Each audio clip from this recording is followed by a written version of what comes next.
Hey guys, tonight we slip into an era that didn't know central heating or snow plows, where men in brass button coats carried letters across frostbitten fields, soot-smudged alleys, and through the teeth of snapping dogs. You're tucked under a duvet. They were trudging in sleet with leather boots that weren't even waterproof. You wake up in 1875 and it's just past midnight in London. Your job, mail delivery. The air is so cold it could snap your mustache in half. You're at the Central Depot, a place that smells like coal dust, wet paper, and something vaguely rodent-like. The gas lamps overhead flicker a jaundiced yellow as your shift begins with the sound of the night post horn, an eerie brassy moan echoing off the bricks like a ghost with bronchitis. You hoist your mailbag. It's heavier than regret and made of canvas stiff from yesterday's sleet. Outside, the horse-drawn mail coach is already clopping into the cobbled yard, driven by a man who looks like he's been pickled in gin and disdain. The wheels clatter, the iron-bound doors slam. You climb aboard. Welcome to the midnight run. As the coach sets off, London yawns beneath a crust of frost. Fog oozes from the Thames, mingling with chimney smoke and the sulfur tang of coal fires. You pass rag pickers and nightmen hauling slop buckets, all while gripping the side of the coach so you don't tumble into the icy gutter. At the corner, a street urchin hurls a snowball at the coach and misses by a whisker. Your driver doesn't flinch. He's got one eye and no time for games. The horses snort steam as you head west toward Hammersmith. Every hoofbeat is a vibration through your frozen knees. The coach rocks violently. It hits a rut the size of your morale. Better than last week, someone mumbles. Lost a wheel outside Clerkenwell. You remember that incident? The wheel flew off like a rogue discus and nearly decapitated a constable. The mail delayed 6 hours.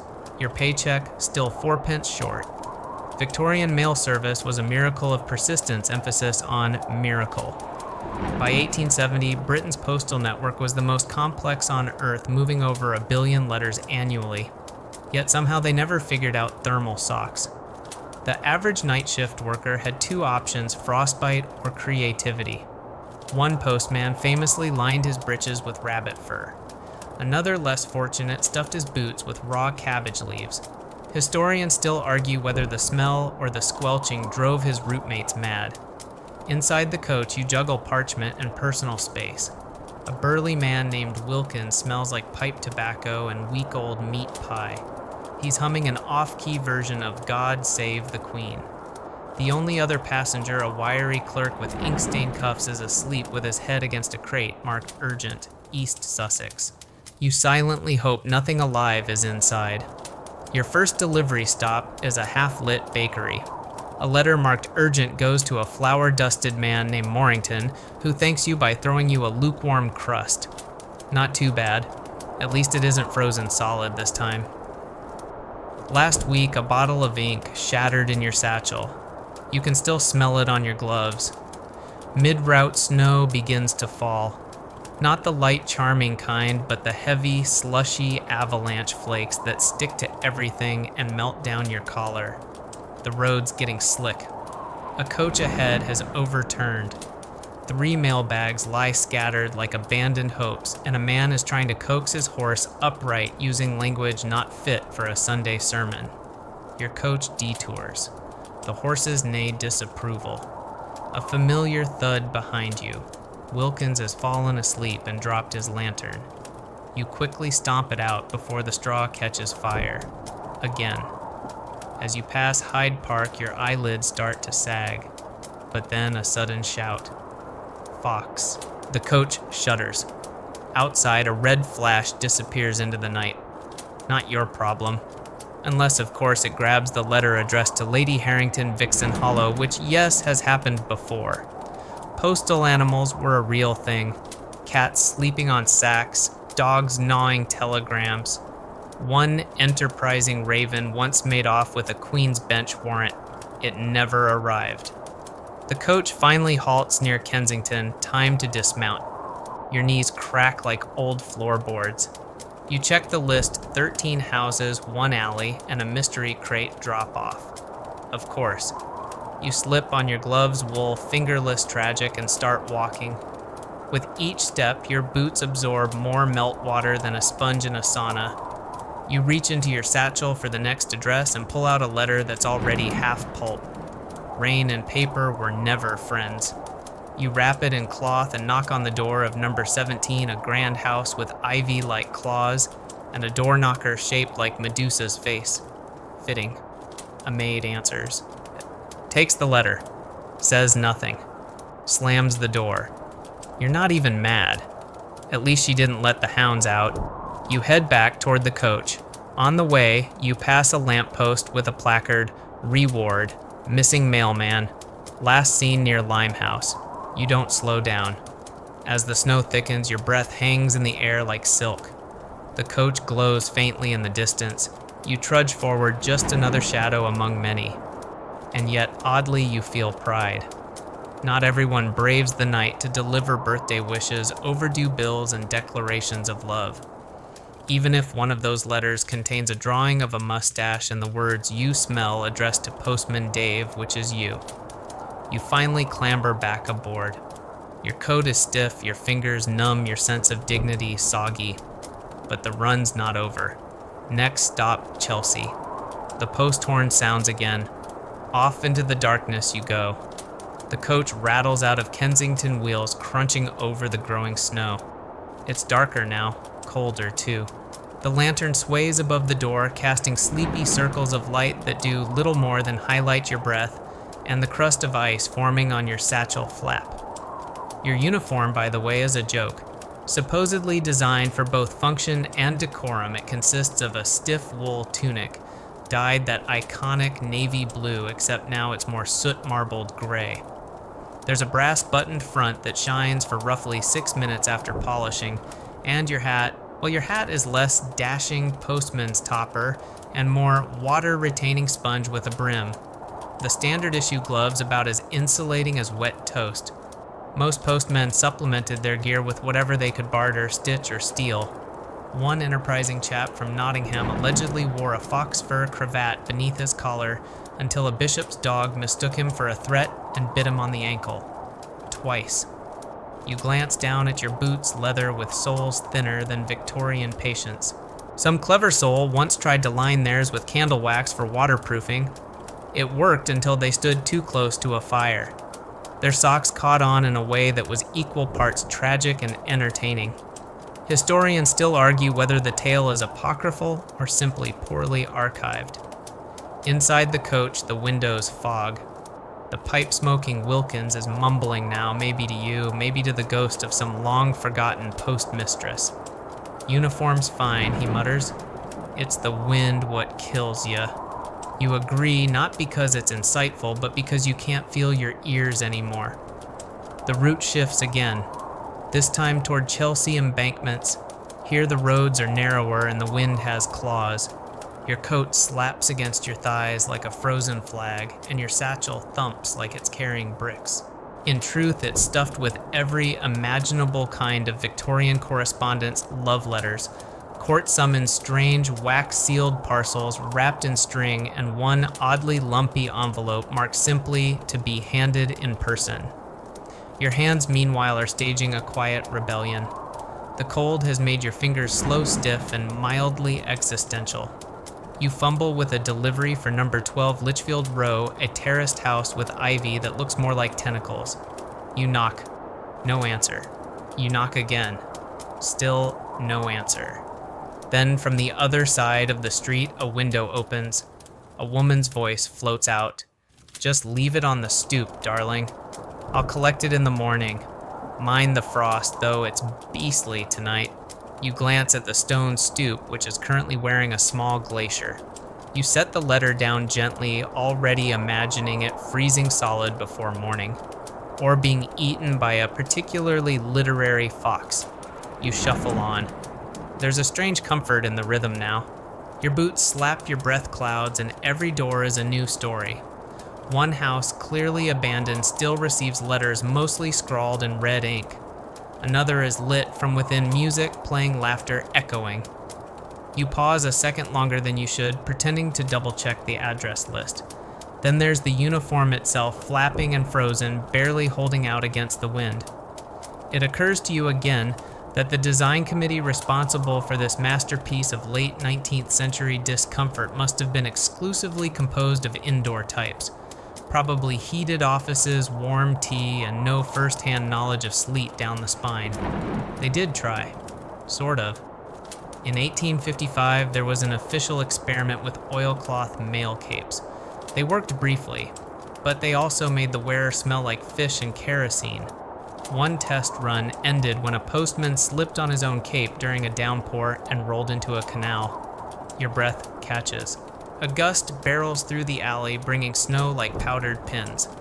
You duck beneath a butcher's awning and squint at your next delivery. It's handwritten on crinkled parchment to Master Percival Rook Esquire, age 7. The address 3rd floor above Granny, behind the green curtain. Perfect. You find the house. Knock twice. A long pause. Then the door creaks open and an ancient woman peers out, wrapped in what might be a shawl or the skin of a defunct sofa. "You'll be after, Percival," she says with the certainty of prophecy. "3rd floor, mind the goose." You don't know if that's literal until you meet the goose on the 2nd landing. It hisses. You dodge. It pecks your shin. You hiss back because it's been that kind of night. Historians still debate whether Victorian households truly kept so many attack geese or if the records simply exaggerate. You know the answer. You deliver the letter to a small boy in a velvet waistcoat who takes it with more ceremony than most royal decrees. Then you tip your hat to Granny, sidestep the goose again, and return to the street, limping slightly but still technically upright. You make one more delivery in envelope that smells faintly of lavender and regret, and then return to the coach. Wilkins is inside snoring now. The clerk has vanished. You don't ask. As the coach rolls forward again, your uniform stiffens further. It'll be half an hour before you can bend your elbows normally. The brass buttons on your coat have frozen over and now reflect your lantern light like tiny judgmental mirrors. Your hat somewhere between soggy and sculptural. Still, you're oddly content. You survived another leg of the midnight post. You didn't freeze, you only bled a little, and you still have all your mail except maybe the one envelope that slipped into that goose's nest. Who knows, maybe Percival needed a pen pal. You lean back in the rattling coach. The horses pick up speed, the snow thickens, and somewhere behind you, your brass buttons gleam faintly in the dark. Your coach lurches again, this time slowing to a crawl as it reaches the outskirts of Westminster. Not because the horses are tired, though, let's be honest, they are, but because you're pulling up behind a wagon, unloading coal in the middle of the street. It's 3 a.m, naturally. You jump down mailbag, thudding against your hip, and immediately your boots sink into a puddle of something not quite water, not quite sludge. London streets in winter are less road and more universal testing ground for boot durability. Yours failed the test. You head into the sorting office, your halfway point tonight. The building looms like a squat brick cathedral, its windows glowing faintly with flickering gaslight and its roof shedding melting snow in soggy, rhythmic clumps. Inside, the temperature is only marginally better than the street, but the air is thick with the scent of wet ink, paraffin tobacco, and a note of something chemical, probably whatever's used to clean the floor, which hasn't been cleaned since the Crimean War. The sorting room buzzes with the quiet chaos of half-frozen humans trying to stay productive. You step inside and immediately dodge a flying envelope. "Sorry," someone shouts from behind a wall of sacks. A stack of mail tips over somewhere else with a sound like a dying accordion. You make your way to your station, nodding to the other sleep-deprived figures hunched at their posts, their gloves fingerless, their expressions glazed. You start sorting. Letters to Bexley, circulars for Camden, obituaries for Croydon. A suspiciously lumpy package addressed to Mrs. Peabody, the cat house Clerkenwell, which you decide not to question. There's an art to the madness. Each piece of mail must be quickly but correctly assigned to the right route, the right bundle, the right bin. Get it wrong and some poor soul ends up delivering a tax demand to a boys' school. Again. Meanwhile, your hands stiffen, your knuckles redden, and the ink, glorious Victorian carbon-heavy ink, smudges everything. Most of the pens are metal nibs that dry out the instant the room dips below lukewarm. You try dipping one, but it crunches against a frozen puddle in the inkwell. You resort to smearing with a stub of pencil you keep in your glove for emergencies. That stub has seen things. Overhead, the gas lights hiss. One flickers out with a resigned pop. Another illuminates a spider web of soot on the ceiling. You catch sight of yourself in the window, pale hat, askew nose, redder than a postbox. A look some might call early frostbite chic. There's a joke somewhere in the room about postal ghosts, how old mailmen haunt the sorting rooms eternally seeking the correct bin for an undeliverable postcard. One of your colleagues swears he saw the same man walking into the building 3 nights in a row, but no one ever saw him leave. Could have been a ghost, could have been Jenkins from Southgate. He does wander a lot. And then there's the clock. The worst part, its tick is not a gentle, sleepy metronome, but a sharp, accusatory clack with each second reminding you how far there still is to go. 5 more hours, 38 more deliveries, and your fingers, currently contemplating frostbite. You fumble with a batch of telegrams. They're printed on yellowish paper, the ink still wet enough to smear. You scan one and accidentally read it, "Mother, it'll stop, we'll be home soon." Stop. You quickly fold it and move on. Privacy was looser back then, but it still stings brushing against someone's panic like that. By the far wall, someone curses. One of the wire baskets has collapsed, scattering envelopes like paper snow. A few flutter under your bench. You reach down to grab them and find, of all things, a half-eaten sandwich. You don't ask whose. The sandwich is older than the penny stamp. Then there's the small stack of foreign post. These are the wild cards, written in looping cursive sealed with wax that crumbles on touch, sometimes perfumed, sometimes suspiciously greasy. One is labeled in what you assume is Polish, addressed in spidery handwriting to a man known only as the accordionist. You sort it, not your circus, not your goose. Among the clutter, there's also a letter with no address at all, just the words to father if he still lives. You hesitate for just a second, then slide it into the undeliverable tray with a sigh. Some letters, like some hope, simply drift without landing. Outside the sorting room, the wind wails like a banshee with a toothache. The snow against the windows is horizontal now. You wonder if the depot roof will hold. It did last year, but you're not confident. There's a patch in the back where the tiles flap ominously when the wind's right. Someone once claimed to see a rat fly out. Still, the room is weirdly comforting. Despite the cold and the ink and the chronic joint pain, there's a rhythm here. A ritual. Sort, stack, bind, repeat. And even though the walls are grimy and your gloves have holes in 3 fingers, there's something noble, yes noble, about making sure Mrs. Tillingham receives her coupon for 2 pence off beef drippings. You matter.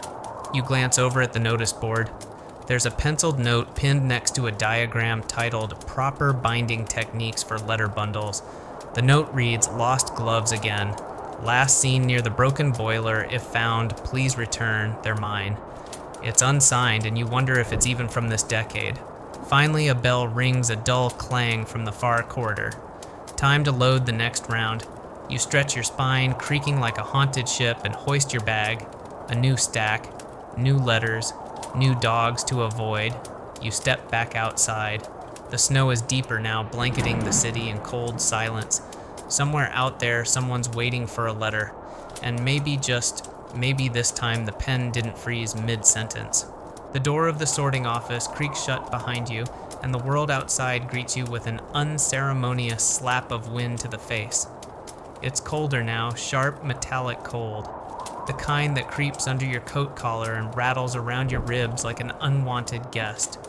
You pull your scarf tighter, though it's more decorative than functional. One postman claimed wrapping bacon around his neck worked better than wool. "Insulates and you smell like breakfast," he said. Historians still argue whether this was brilliance or a symptom of prolonged exposure to coal fumes. Your pen tucked in the inside pocket of your coat has already betrayed you. The ink froze somewhere back in Lambeth. You tried dipping it earlier, only to discover it had developed the consistency of tar. frozen ink was a constant companion and not a friendly one.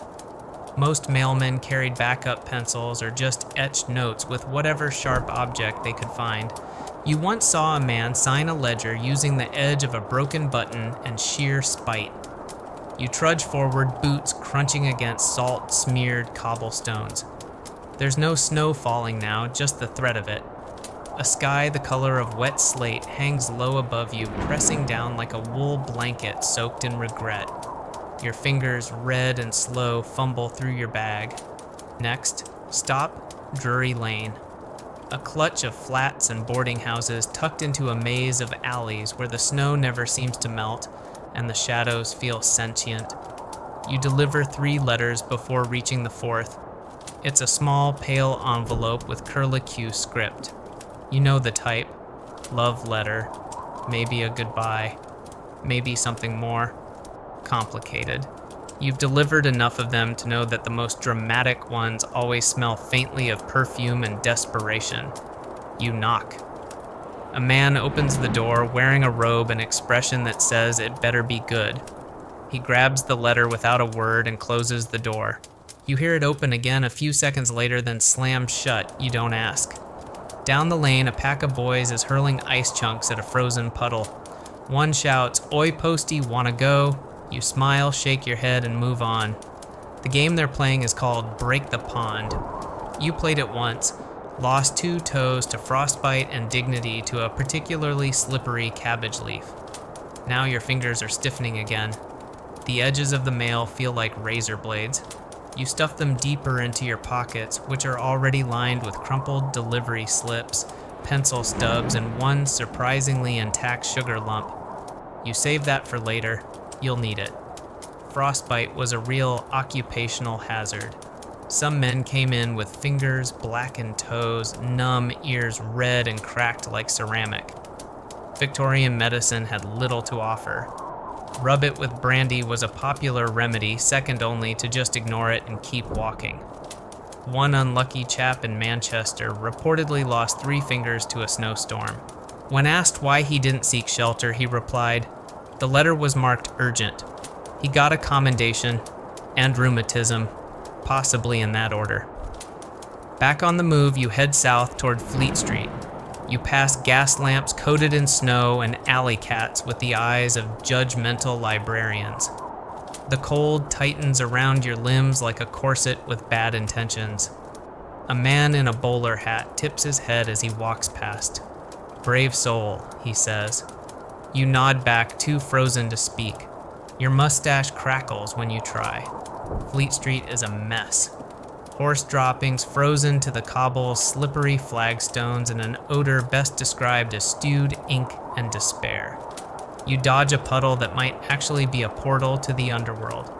Then a delivery boy on a penny farthing zooms past, barely avoiding collision. "Watch it," you shout, voice cracking like brittle parchment. He laughs. He's 12, probably still has all 10 toes. At Temple Bar, you deliver a parcel that feels suspiciously like a dead bird. The recipient, a gaunt gentleman with a monocle and a long nose, accepts it with a pleased hum. "About time," he says, then vanishes into his doorway. You don't ask, you never ask. Your pen thawing slightly in your inner pocket has leaked. A small blue smear now decorates your jacket lining right next to a stain from last week's meat pie incident. You sigh and remind yourself that at least you still have a jacket. Mostly. You push on, finally reaching an archway that signals the end of your Fleet Street loop. You stop there for a moment, adjusting your gloves and watching your breath curl upward like smoke from a dying candle. This was the life of a Victorian postman in winter, frostbitten fingers, unreliable ink, and letters that refused to stay dry. Your tools were simple, your roots unforgiving, and yet you carried on. Because somewhere out there, someone was waiting for a letter. And even if the ink cracked, the fingers bled, or the envelope froze to your sleeve, you were going to deliver it. No matter what. You've barely had time to flex your hands just enough to confirm that yes, your right pinky has gone numb when the wind changes. It hits your neck like a slap from a frozen eel. Snow starts again soft at first, then thickening like the beginning of a slow-motion avalanche. Welcome to what the Royal Mail referred to as a blizzard-grade obstruction. You refer to it less politely. Back in the depot, there's an official pamphlet titled Protocol for Adverse Weather Events. It includes such gems as proceed at reduced pace, utilize alternate footpaths where carriage roads are blocked, and avoid confrontation with windborne debris. None of these help when your alternate footpath has just vanished under 6 inches of slush and your boot is stuck somewhere near your ankle. Still, as every mailman was trained to know, the post must go on. You yank your leg free with a squelch that could end an opera. Snowflakes stick to your eyebrows. Your hat, once vaguely perky, is now plastered to your skull like a particularly mournful pancake. This part of your route skirts the edge of Covent Garden, which means 2 things: winding alleyways and poorly trained horses. You dodge one particularly grumpy mare pulling a fish cart, her breath fogging like a locomotive. The vendor tips his cap. You mad lad being out in this, you grin, or grimace. It's hard to tell through the cold. Victorian postal doctrine was clear: mailmen do not stop for weather. In fact, in 1881, one postman was reprimanded for delaying service during a mere snowdrift, even though the drift in question had buried 3 entire cottages. His reply, "I did deliver the mail, sir, just not to the roof." They didn't laugh. Historically, London was not a stranger to severe winter storms. The 1814 Great Freeze saw the Thames itself lock up thick enough to hold a full frost fair. Booths, carousels, and even an elephant once crossed it. You try to picture that now, an elephant shivering on the ice, trying not to slip. You relate. The route now takes you into an open square where the wind picks up speed like it's got something to prove. You shield your face with your satchel letters slapping you with their corners like passive-aggressive pigeons. Somewhere to your right, you hear someone shouting a man chasing his top hat, which is currently airborne and accelerating. You pull up in front of a bakery. The windows are fogged. You knock. A girl opens the door, takes the letter, and whispers, "Bless you." It's not much, but it's warmer than your gloves. You consider asking for a biscuit, but professionalism wins. Barely. You round a corner and your foot slips. Instinct kicks in. You grab a lamppost. Unfortunately, so does something else, a paper flyer stuck to the pole, now frozen to your glove. You peel it off. It's an advertisement for a tonic promising courage, clarity, and cold resistance. You laugh once and your breath turns it into a cough.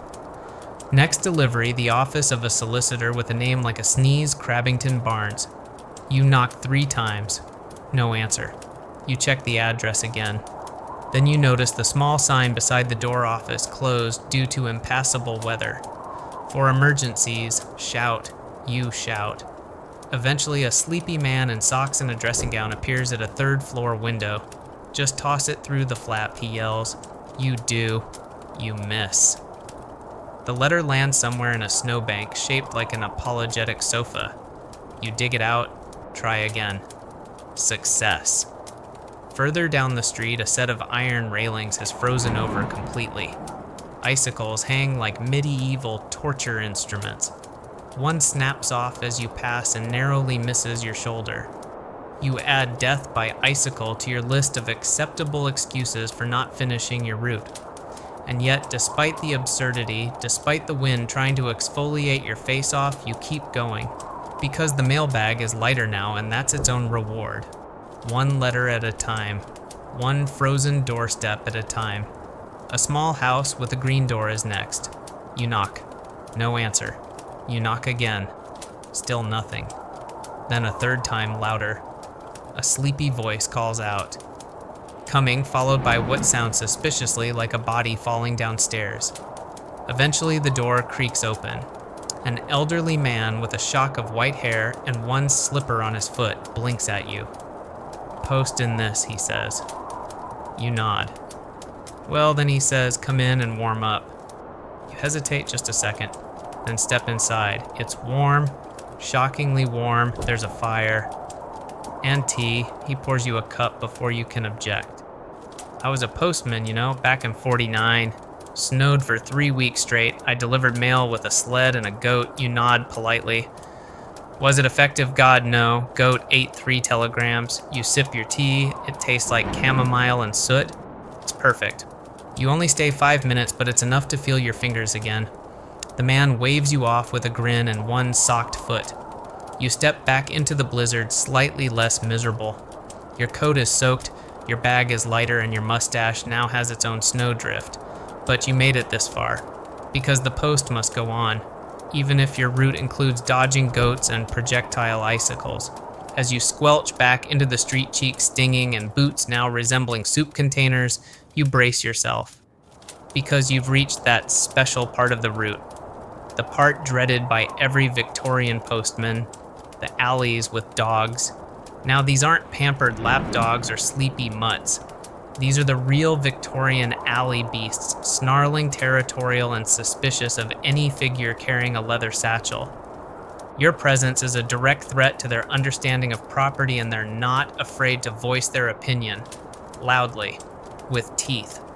You've just turned the corner into Pickering Mews, a lane no wider than your wingspan, lined with laundry lines, dripping icicles, and poorly secured gates, when you hear the first growl. It's low, guttural, and entirely too close. You freeze, because the first rule of postman survival isn't always ring twice. It's don't make sudden movements when confronted with a territorial terrier. There it is. A squat, shaggy brute halfway between a badger and a kettle emerges from behind a coal bin. Its eyes are yellow, its intentions are unambiguous. The hair on its back stands up like hackles made of frozen pipe cleaners. You speak gently. "Now, lad, just here to drop off a bit of post, all right," it growls again. You offer it the nearest decoy, an outdated circular addressed to someone dead for at least a decade. It sniffs it, then promptly lunges. You leap back. Your boot skids. You hit the wall with a grunt and scramble up onto a stone step just out of reach. The dog barks once, twice, a third time. A woman throws open a second-story window and shouts, "Archibald, down." Archibald does not comply. You dig into your satchel for your umbrella, a collapsible thing with a bent handle and dubious hinges. It's not regulation issue, but it's your last line of defense. You pop it open just as Archibald lunges again. The umbrella jabs him gently in the snout. He yelps, backs up. You seize the moment, drop the letter in the nearest milk crate, and hop away down the alley like a half-drowned scarecrow. Dogs. Always dogs. In 1878, the Royal Mail issued an official warning about increased canine hostility. Apparently, colder winters made dogs more irritable, and mailmen were the nearest moving targets. One postman in Yorkshire wore steel shin guards. Another carried a stick with bells on it to scare them off. You tried that once. It only attracted a goose. Historians still argue whether mailmen or chimney sweeps suffered more animal-related injuries during the period. One thing is clear, dogs did not like the mail. Perhaps it was the leather. Perhaps it was the scent of 5 different towns on your coat. Or perhaps, just perhaps, they sensed your fear. Next house. No dog visible. You approach with caution. Drop the letter. Step back. All clear. You allow yourself to breathe again. Then a yip behind you. A small dog. Smaller than your boot. But its bark is confident. Too confident. It rushes you. You sidestep. It nips at your ankle. You spin and jab the umbrella like a fencer. The dog stares, blinks, then loses interest and waddles off to attack a cabbage cart. You take your victories where you can get them. By the time you reach the edge of the mews, you've encountered 3 more dogs, one asleep, one tied up, thank heavens, and one perched like a gremlin on a second-story window ledge glaring. You salute that one. Respect. At a nearby house, a woman opens the door before you knock. She smiles. "Letter for me?" You nod, hand her the envelope, and she adds, "Careful on this street, dear. There's a spaniel 2 doors down that thinks he's Napoleon. Conqueror or exile, you ask? Both." You smile politely, but keep your umbrella drawn. Moving on. The wind's picking up again, slamming down the alley like it's owed money. Your ears burn, then go numb. But at least you're out of the worst of the dog gauntlet. For now. You recall a colleague from Southwark who swore he trained a cat to guard his deliveries, called it Lieutenant Whiskers. claimed it sat atop the cart hissing at any dog that approached. You never saw it in action, but you did see the claw marks on his hat. Historians still debate whether Lieutenant Whiskers was real or just the product of sleep deprivation and brandy cough syrup. You finally reach the alley's end and stop for breath. Your satchel is lighter, your coat heavier with snow. You glance down and realize your umbrella now sports bite marks. Victory in this job is measured in how many letters you delivered versus how many pieces of you remain intact. By that measure, you're doing rather well. But the night's not over. The dogs were only the beginning. Next stop, Market Lane. You're not sure what waits there, but if it barks, bites, or bares teeth, you're ready. You've got a letter, a limp umbrella, and just enough spite left to get through it. Market Lane greets you with the smell of overripe turnips, damp straw, and something faintly equine. Horses somewhere probably judging your life choices from the shadows. You square your shoulders, lift your satchel, and march forward because now you've entered what the old-timers called umbrella territory. This is where the umbrella stops being weather protection and becomes a weapon of postal diplomacy. Every postman had one folding telescopic, always slightly bent. Not for rain. Oh no, for self-defense, against birds, against rodents, against humans occasionally, but mostly pigeons and geese. Pigeons you see are not naturally aggressive, but Victorian pigeons absolutely feral. Urban survivalists with hollow bones and nothing to lose. They roosted above doorways, along signs and nooks, high on brick walls, waiting, watching. The moment you stepped under their perch, splat. Precision bombing. You lift your umbrella above your head like a makeshift shield as you approach number 14, a tailor's shop with a known pigeon infestation. The doorbell above the lintel jingles weakly as you knock. From overhead, a soft coo. You flick your umbrella just in time to deflect a surprise drop of bird vengeance. It hits the stone beside you with a disrespectful splat. You glare up. The pigeon blinks. Cold War status active. The tailor opens the door, all needles and tape measures. "Post is it?" he asks, squinting through glasses thick enough to stop a bullet. You hand over the envelope, careful not to step too far, and tailors were notorious chatters. The kind to tell you about button orders and hem catastrophes when you've still got 12 more houses to visit. You duck out before he gets going about cravat orders and resume your march. The snow is falling again, thicker now, sticking to your coat like barnacles. Your umbrella is open, but it doesn't help much. Too many holes, too few spokes. It flaps in the wind like a wounded bat. Suddenly, honk. Not from a carriage. From the shadows of the next doorway it lumbers forth. A goose. A full-grown white monster with the wingspan of a rogue kite and a personal vendetta against the Postal Service. It locks eyes with you, steps forward. You raise the umbrella. The goose lowers its neck. You try logic first. "Now, sir or madam, I'm merely here to deliver this fine letter. No threat to you or your goosehood." It honks again, louder this time. Challenge accepted. You sidestep left. It mirrors you. You shuffle right. Same result. A gust of wind blows your umbrella inside out. Time to make a decision. You feint left, dodge right, and hurl the letter like a discus onto the doorstep of number 16. The goose, surprised, hesitates. You bolt, not out of fear, out of professional urgency. You hear the flapping of wings behind you, but you don't look back. You learned that in your first week. The next few houses are less dramatic. A polite nod here. A mumbled thank you there. One man hands you a boiled sweet and tells you it's for morale. You accept it, even though it tastes like elderberry and chalk. You tuck the umbrella back into your satchel, defeated but not broken. You'll repair it later. Maybe. Or replace it with something sturdier like a small shield, or perhaps a fencing foil. In truth, the umbrella wars weren't just about defense. They were also status symbols. Mailmen competed. Who's got the most holes, who deflected a magpie mid-dive, whose umbrella doubled as a flagpole during the Queen's procession, Yours, once served as a makeshift splint for a sprained ankle during a snowstorm while being chased by 2 spaniels. You tell that story sometimes when the depot's quiet and your tea hasn't gone cold yet. You approach a boarding house next one of those red brick rectangles where the staircases squeak in 3 octaves and every 3rd floor smells like cabbage. You knock.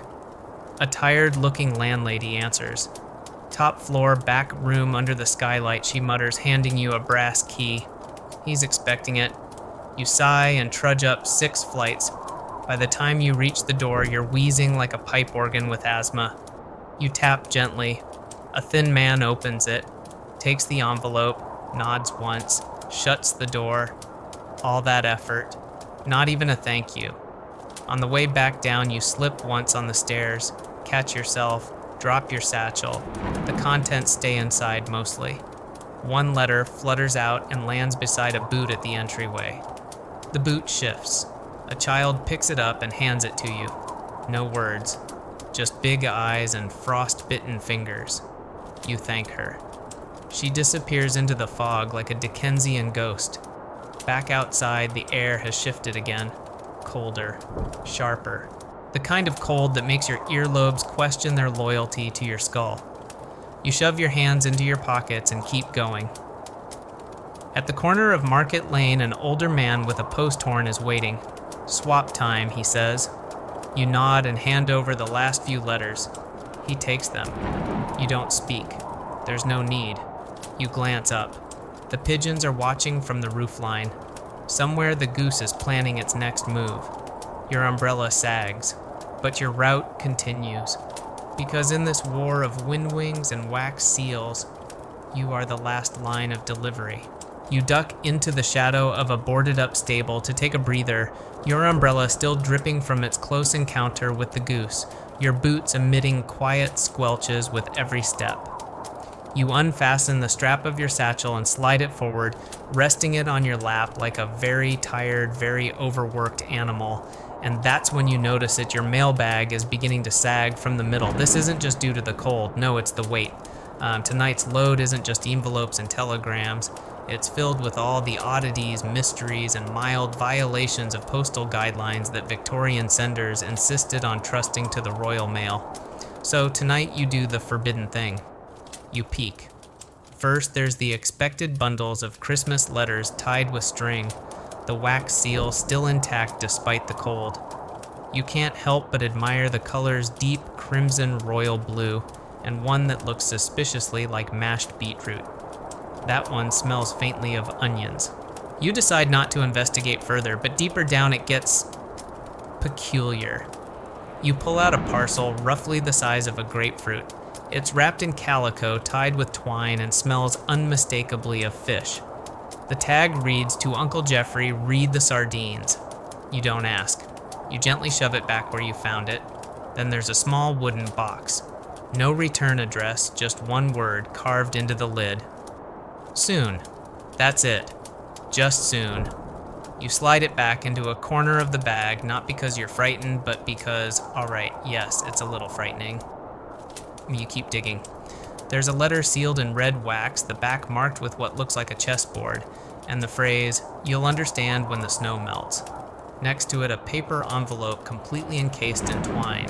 Not tied encased, as though someone was trying to contain its contents, or its intentions. Then there's a stack of postcards, each addressed to the same person, Miss Daphne Thistleton, the Oak Room 3rd cupboard left, but from different cities. Paris, Vienna, York, all written in the same angular handwriting, and none postmarked. You pause. Because this is the part of the job no one tells you about the mailbag mysteries. Those untraceable parcels, the ones with no sender, the ones written in code, the ones that rattle. You find one now, a package small and cylindrical. When you shake it lightly, it jingles. A rhythmic, unsettling jingle, like a music box that gave up halfway through a lullaby. The label is smeared from damp, but you make out the words, "A token for remembrance." You decide to deliver that one sooner rather than later, just in case. There's also the wildlife. You've seen letters with feathers glued to them, One envelope once arrived chirping. And once in the summer of 72, your colleague swore he found a mole inside a parcel, alive, annoyed, and nibbling on the string. That parcel was addressed to Lady Marchweather, Keeper of Secrets. Make of that what you will. Back to tonight. You reach the bottom of the bag. Here's the strangest one yet, a glass bottle sealed tight with wax containing a scroll. The scroll appears to be written in Latin. You can't read Latin, but one word repeats maledictum, which sounds cheerful. This is all normal. For you. The Victorian mailbag was less a container and more a traveling cabinet of curiosities. You're the delivery man. But sometimes you're also the courier for the deeply eccentric, the mysteriously absent, and the spiritually unwell. You remember the tale of Postman Corbett, the one who legend has it delivered a single envelope to the same house every Thursday for 30 years. The house had been abandoned since 1849, but the letter was always there, sealed, addressed, paid in full. Never questioned it, Corbett said once. Didn't want to know. You nod to yourself. Some things aren't for knowing. They're for carrying, quietly, dutifully, in the snow. You adjust your satchel and begin moving again, the odd-shaped parcels bumping gently against your side. Your next stop is a tall townhouse with an ornate brass knocker shaped like a lion's head. You recognize the address. Regular delivery. Elderly lady keeps a pet ferret. Once offered you tea made from boiled carrots and mint. You knock. No answer. You knock again. Nothing. You're about to tuck the letter into the mail slot when the door creaks open. No one's there. Just the faint sound of a clock ticking inside. You gently place the envelope on the entry table just inside the threshold. The door closes softly behind you, not ominously, just deliberately. You walk away quickly, resisting the urge to whistle. 2 more deliveries in this block. One to a vicar who always tips you with jam. The other to a mysterious tenant who has never opened the door. You slide the letter into the gap in the door frame. Something tugs it from the other side. You do not investigate. Back into the snow. Your bag lighter. Your imagination heavier. The contents of a Victorian mailbag are never ordinary. And tonight you're just glad none of them wriggled. But there's still time. You step out of the last townhouse and into a gust that could strip the varnish off a church pew. The wind howls, pushing you sideways, and your fingers curl tighter around your satchel strap, as if the leather could anchor you to the planet. But ahead, looming like a drunken skeleton in the fog, is the train station. And that means it's time for your least favorite part of the night, dealing with the railway. London's rail hubs in winter were, let's say, ambitious. A mix of soot, slush, and steam constantly threatening to swallow your boots, stain your coat, or disorient you into wandering onto the wrong platform, possibly to Wales. As you approach, the scent of wet iron and burnt oil thickens. The lamps around the station glow like dying stars, their halos flickering in the sleet. Inside the station gates, chaos reigns. A porter shouts at someone to move a cart. A woman's hat is blown onto the tracks. Somewhere a vendor is hawking questionable pies. You dodge a puddle and nearly collide with a man wheeling a barrel labeled Urgent Hogs. You don't ask. The mailroom here is tucked beneath Platform 2, a low arched dungeon of brick and mold lit by a single flickering bulb that buzzes like it wants to die. You step inside your boots, echoing on the damp floor. And there he is. Evening grunts, Big Neville, railway porter and part-time philosopher. He's 7 feet tall, wears 3 scarves, and smells faintly of varnish and gin. Got the sack. Always, you say, passing him your outbound bundle. He grunts again. Train's delayed. Something about a goat on the tracks near Slough. Of course it is. Railway delays were a proud Victorian tradition.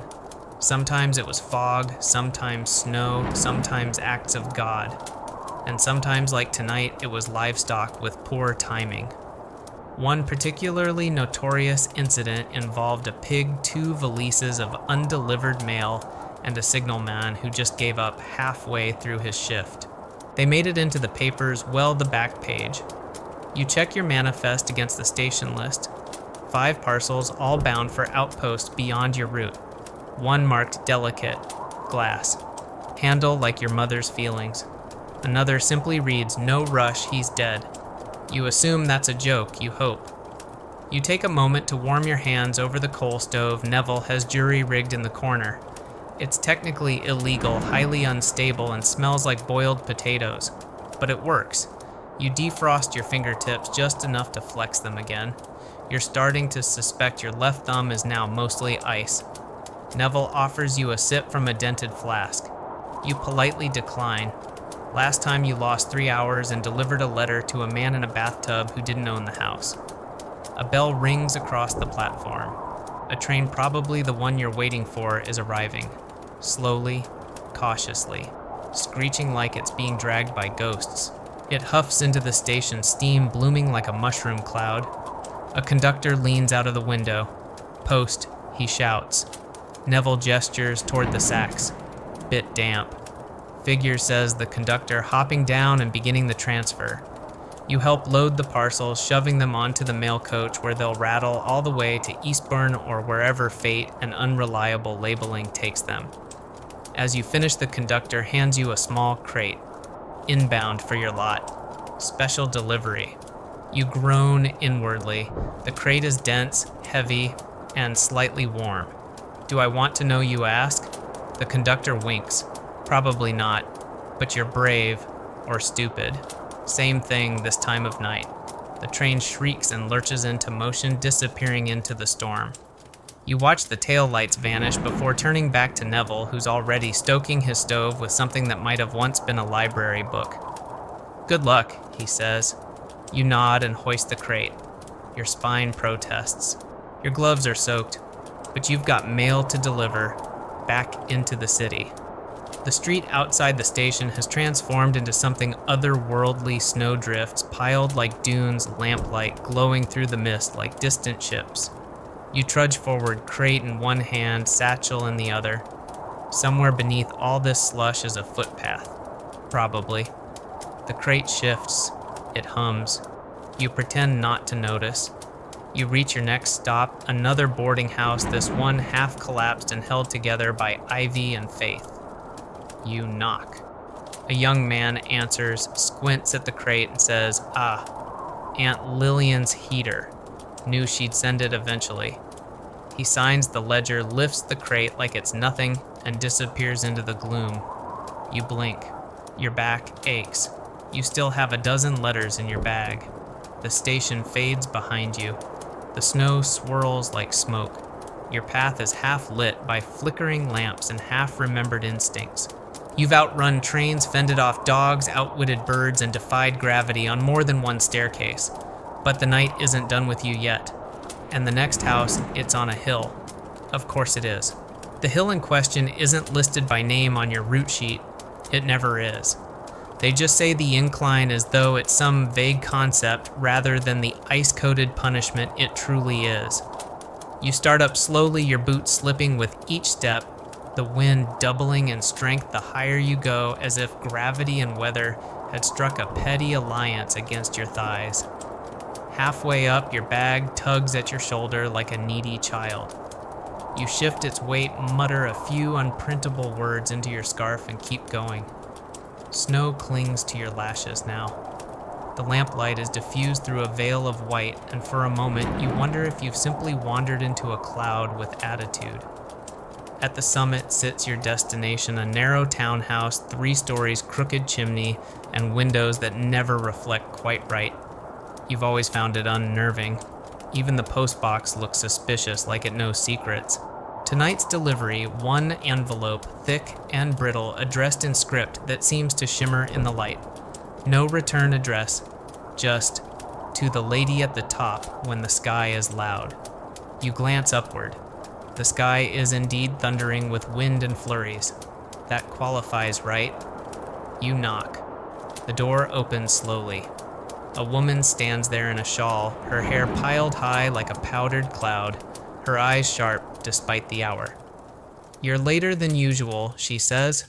The hills become vertical. you reply. She smiles faintly, takes the envelope, and nods.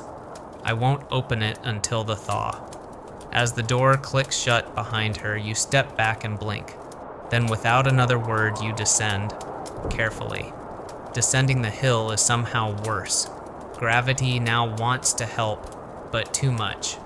You slip once, catch yourself, then again, flail. At one point, you grab a passing drainpipe. It detaches from the building with a metallic groan, but it slows your fall. Success.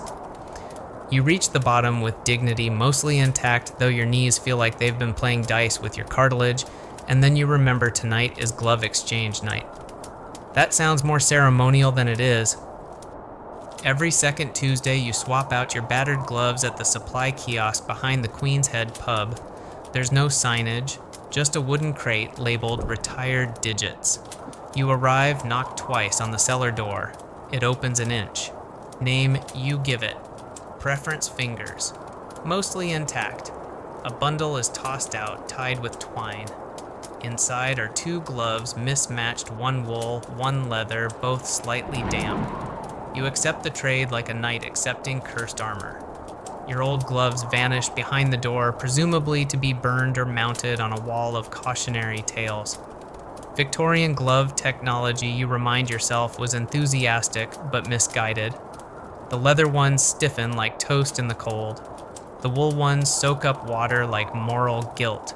You slide them on anyway. It's better than frostbite. Probably. You have 6 letters left.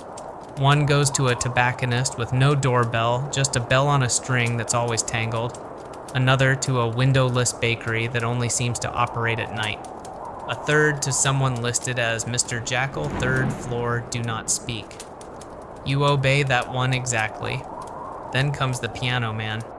You've never seen his face, only his fingers stained with ink and flour reaching out to take his post through the cracked open door. Tonight the same hand emerges, snatches the letter and vanishes. A scale drifts out, F major, tentatively hopeful. You nod. Not bad. Your penultimate stop is at a grocer's who insists you enter every time. He offers you tea, which is always cold, and tells stories that never end. Tonight, he's talking about a cousin who tried to patent potato-scented wallpaper. Didn't catch on, he says mournfully. Smelled like stew. In summer. You politely drink your tepid tea. Then you politely excuse yourself. Then you actually leave. Final stop, a boarding house with a broken knocker and no bell. You rap on the wood and wait. The door opens. A woman wrapped in 3 shawls and a look of suspicion peers at you.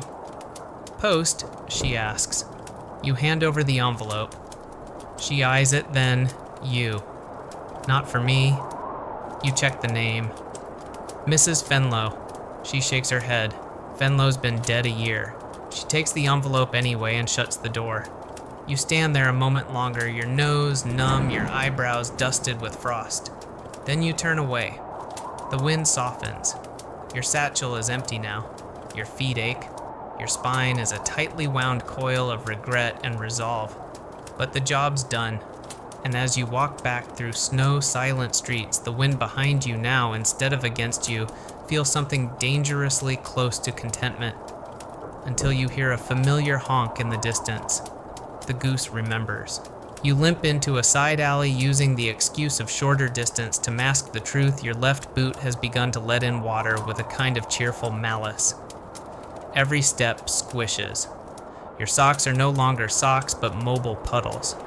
And so reluctantly you pull up under an awning and do what many a desperate Victorian postman has done before you. You reach into your coat and pull out the newspapers. Yes.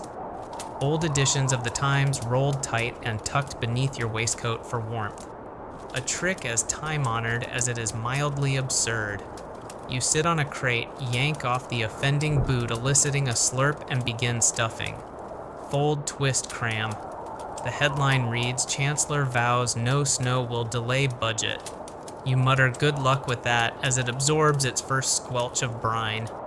Newspaper stuffing wasn't just a last resort, it was practically postal policy by the 1880s. Lacking waterproof footwear, postmen often used layers of discarded print as insulation padding and makeshift fortification. It didn't work well, but it worked enough. One famous delivery man in Hull claimed he wore nothing but newspapers from the knees down for the entire winter of 1871. He also claimed to have outrun a fox, so his reliability is mixed. As you replace your boot, now blessedly less damp and marginally more legible, you hear footsteps. 2 lads pass by, each holding a shovel and a half-frozen lantern. "Seen any stray mail?" one asks. You shake your head. They nod like old souls. "Just thought we'd ask. Found a telegram in the gutter earlier. Bit wet, but we dried it with a pie." You salute them. That's the spirit. You push off the crate, hoist your satchel, and march on feet, crinkling slightly with every step. It's not elegant. It's not heroic, but it's dryish. You make your way toward the east end of your route, rows of houses so tightly packed their chimneys interlock. It's quieter here. Snow mutes everything, even your thoughts. A cat watches from a windowsill. Somewhere a door creaks shut. You have 3 letters left. The first is addressed to Master Elias Hargrove, attic room. You know the place, an old brick pile with stairs so narrow you once bruised both knees at once. You knock. No answer. You knock again, louder. Footsteps. The door opens a crack. A boy's face peers out. Freckles, bare feet. "Post," he asks. You hand over the letter. His eyes light up. He whispers, "Thank you," and disappears. The door closes softly. You stand there a moment longer, the quiet almost sacred. Then the snow slides off the roof in one sudden whoosh and smacks you squarely on the hat. You don't curse. You just sigh. Adjust the hat. Move on. The next letter goes to a woman who only opens her door with a handkerchief tied over her face. She doesn't speak, just nods, takes the envelope, closes the door. You've always wondered what's inside that flat. Sometimes you hear harp music, sometimes laughter. Once you smelled fresh paint at 3 a.m., you'll never know. And that's fine. Then the final stop of the round, a tiny shop front squished between a pawnbroker and a barber shop. The sign reads "Antiquities, Curiosities, and Other Useful Errors." Inside is Mr. Bramble, a man with spectacles thick enough to alter reality and a waistcoat older than you.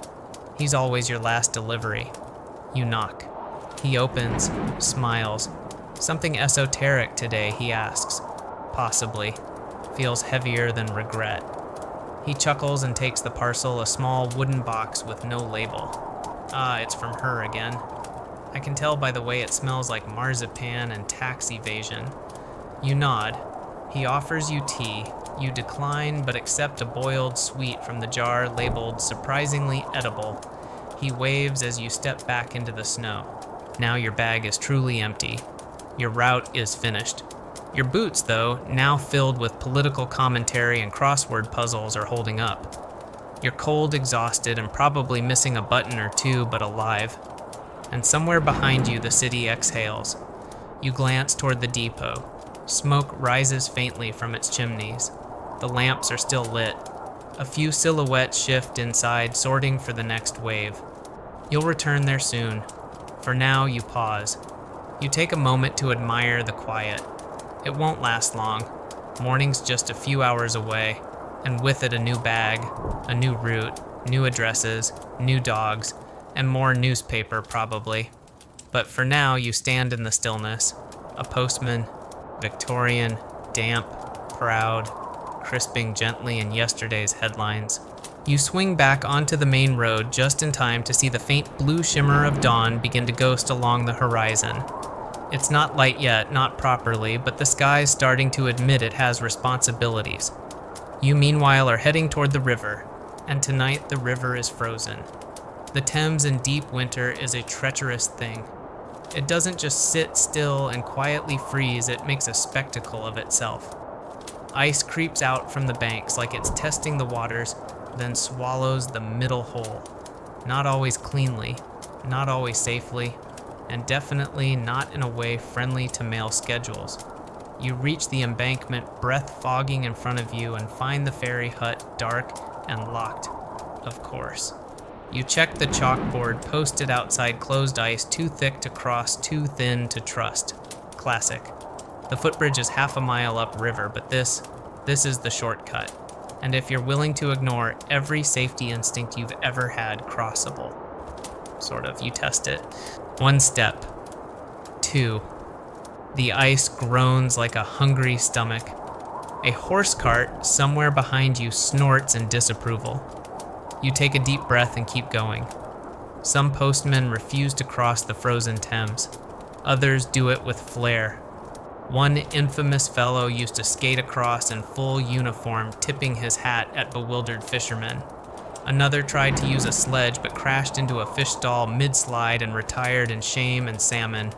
You shuffle forward, boots slipping, heart thudding. The ice beneath you is milky white in places, coal black in others. Somewhere beneath the river still moves a slow, reluctant churn. You imagine letters floating under the surface, ones lost to wind, to time, to misdelivery. A whole underwater archive. Halfway across, your satchel, newly filled at the depot with morning round, slaps your side like an impatient child. You pause, adjust your balance, keep going. Then, a crack. Just a small one, but unmistakable. You freeze. Not in the poetic sense. In the don't move or you'll fall into a Victorian ice bath sense. A pigeon lands on a nearby railing, tilts its head and coos judgmentally. You whisper a promise to never again complain about rainy days if you survive this. Then take one slow, squishy step after another until finally you reach the far side. You let out a breath and immediately regret it.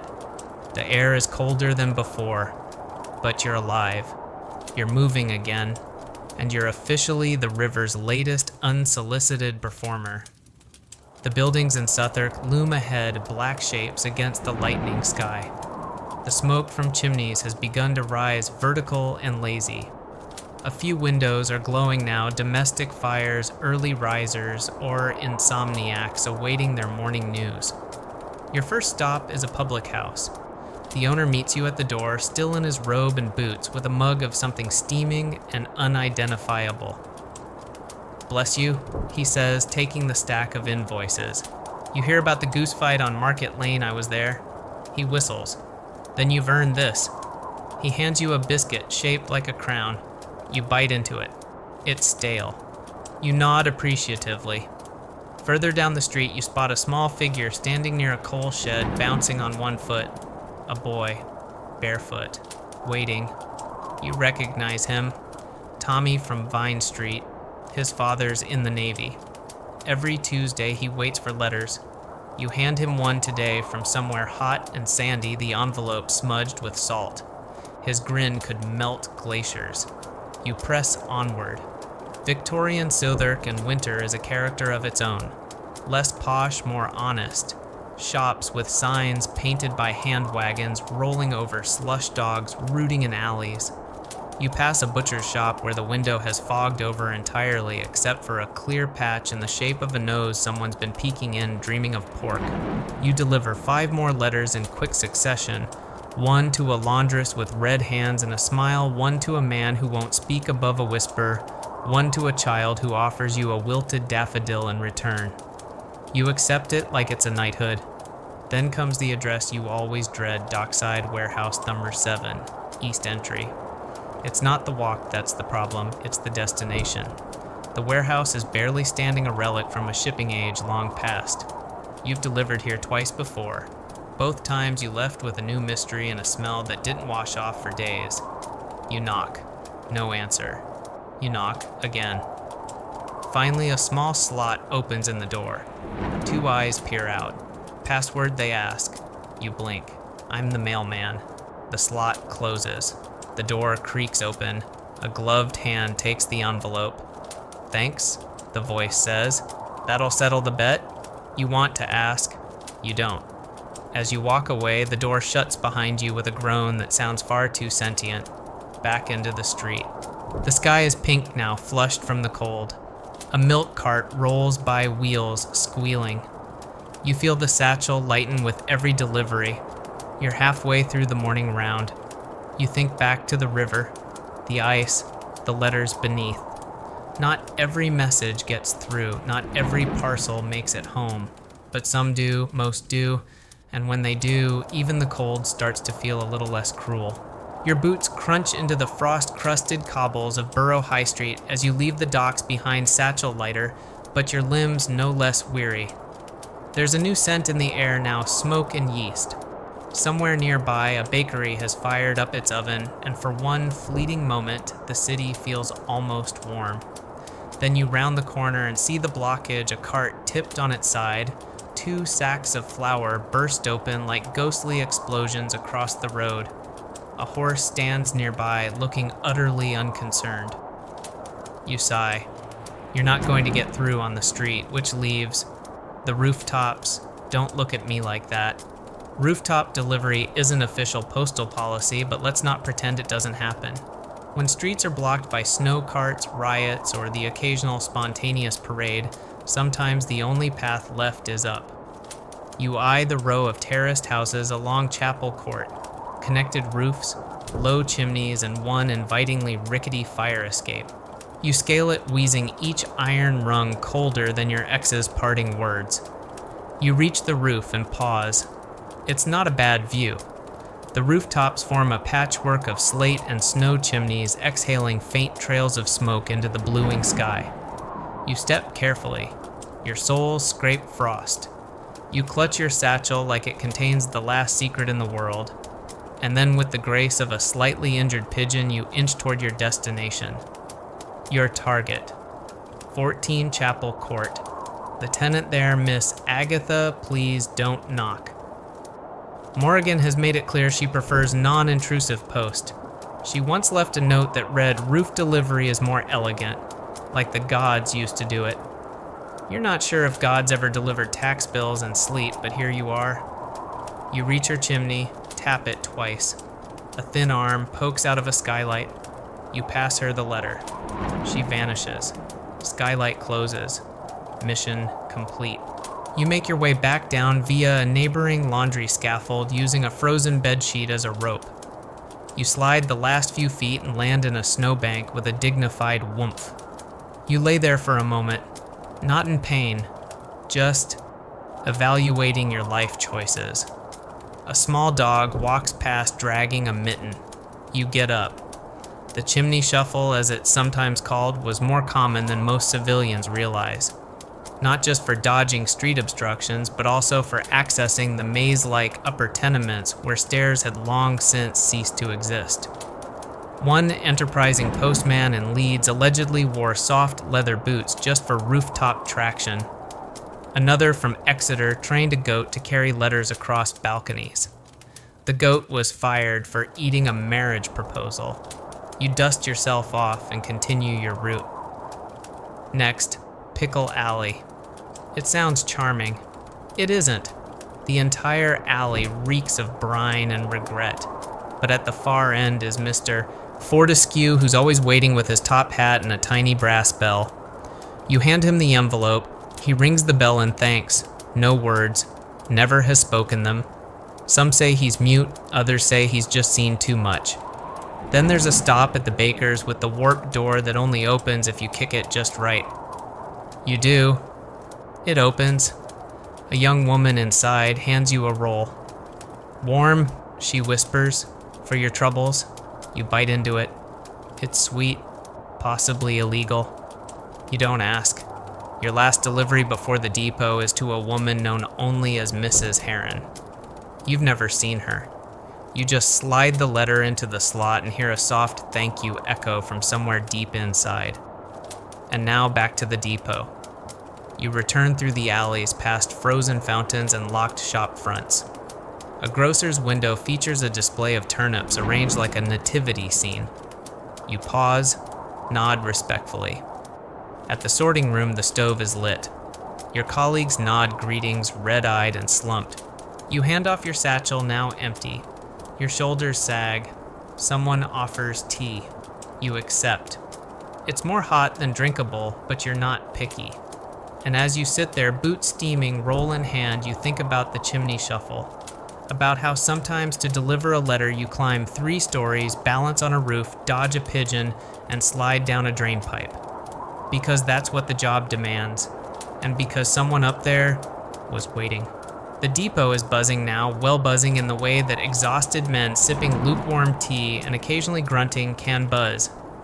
You sit for a moment on a crate marked "Do Not Drop," eggs, and close your eyes, just for a breath. But then your name gets called. Special assignment says Jenkins, the senior sorter who smells faintly of ink and defeat. Odd one. Address is unclear. Of course it is.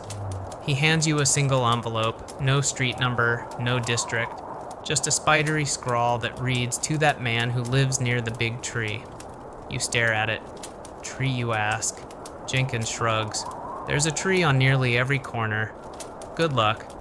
You take the letter and step back into the street where the snow has softened into a slushy paste and the sky looks like it's trying to remember how to be blue. You begin the hunt. First, you head toward the park. There's a tree there, big and ancient, with twisted limbs and a trunk like a wrinkled face. No house nearby, just pigeons. One watches you as if it knows something. It probably doesn't, but still. You knock at the gardener's cottage on the edge of the green. A man in suspenders opens the door. You, the man near the big tree, you ask. He considers it. I'm a man. There's a tree, big tree. He squints. Define big. You retreat. Victorian addressing conventions were usually precise. Street, district, county, and sometimes a poetic flourish, Westminster Abbey Lane across from the tobacconist's 3rd floor above the ironmonger. This is the opposite. You ask a butcher. You ask a boy selling roasted chestnuts. You ask a dog. The dog sneezes. Finally, you stumble upon a cul-de-sac behind a disused chapel where a tree does indeed dominate the landscape. Massive, branches like skeletal arms, roots pushing through cobbles, and crucially, there's a house right next to it. You knock. Nothing. You knock again. Still nothing. You're about to leave when a voice calls out from the upper window. You looking for the man? Yes. You found him. A moment later, the door opens. A man in slippers and a paisley dressing gown appears. His hair is wild, his expression mildly delighted. Letter, he asks, as if Christmas has arrived. You hand it over. He studies it, nods. Didn't think she'd write again, he mutters. Then louder, would you like a biscuit? It's shaped like a fish. You decline, politely. As you walk away, he calls out after you. Tell Jenkins thanks. I don't know how you found me. Not many do. You give a lazy salute and trudge back toward the depot. Your socks are damp again. Your shoulders ache. But there's a strange satisfaction in it, in solving the riddle, in finding the man near the tree. You think back to other odd addresses you've handled, to the lady who wears purple, to whoever found my glove, to the one who sang at the tavern that night. Sometimes you find them. Sometimes you don't. But when you do, it feels like threading a needle in a snowstorm. The rest of the morning passes in a blur. You deliver 3 more standard letters. One to a solicitor who always answers in rhyme. One to a girl who insists her pet hedgehog signs for the post. One to a man who offers you exactly 4 beans every Tuesday. You now have a collection. You're not sure why. Back at the depot, Jenkins grunts again. Well delivered, you say. He nods once. Knew you'd manage. He's peculiar, but kind. You sit again, sipping what's left of your tea. It's colder now. Bitter. You drink it anyway. Someone asks, what if he moves? The tree guy. You shrug. Hope he takes the tree with him. Later, when you leave the depot, the snow is gone from the sky, melted to slush.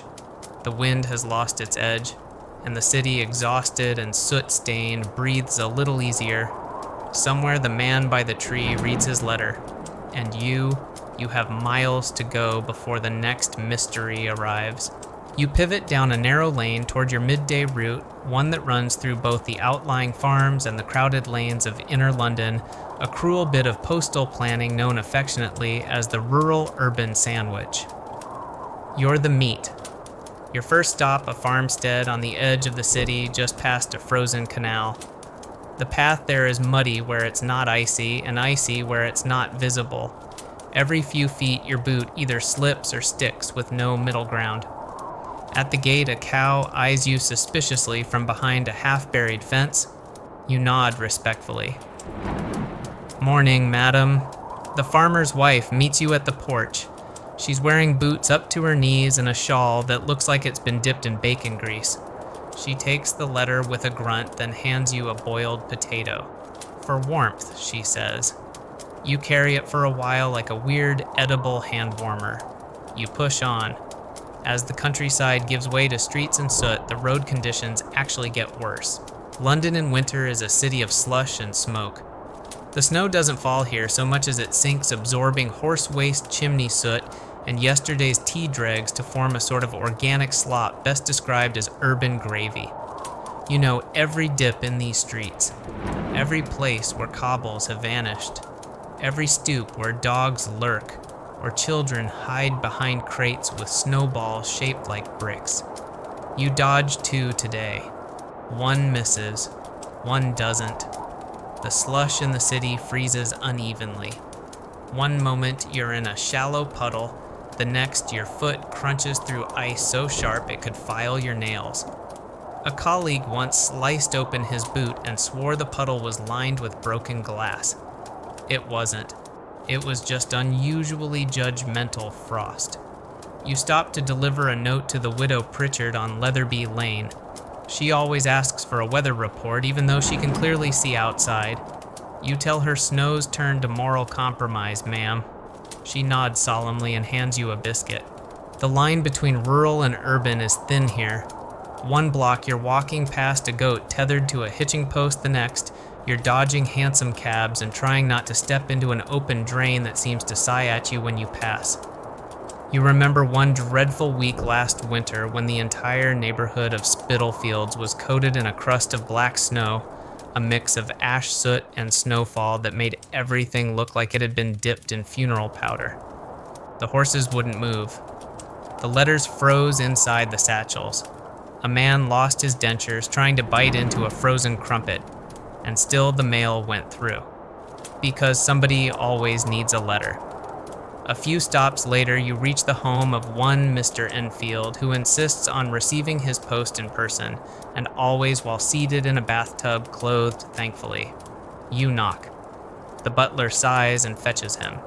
You pass the letter across the bathroom threshold like some sacred scroll. A rubber duck stares at you. You nod. Then comes the tailor's row. 10 houses in a row, all owned by various members of the same extended family. You deliver 9 letters and a parcel wrapped in ticking cloth. The last letter is refused. Wrong shade of ink, says the recipient. He knows I hate burgundy. You make a note. It's not your job to care, but you care a little. Especially since your pen has frozen again. Your next delivery is across a field, a shortcut you're told. You try it. Regret it immediately. What was once a path is now a trap. Mud under a crust of snow. You sink nearly to the ankle. The potato hand warmer slips from your pocket and vanishes. You mutter a prayer for it and press on. Midway across, a raven lands on a fence post and cocks its head. Mailman, it says.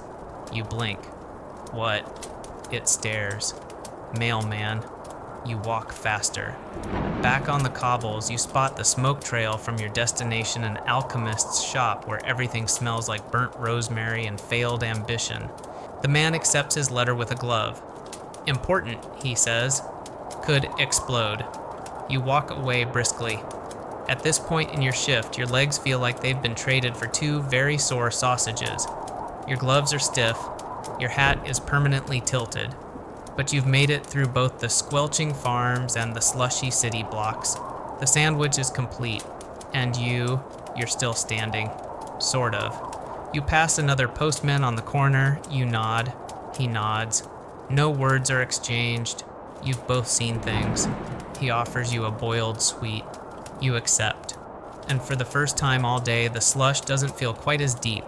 It's nearing evening now, the time when your breath turns silver in the air, and even the dogs start shivering instead of barking.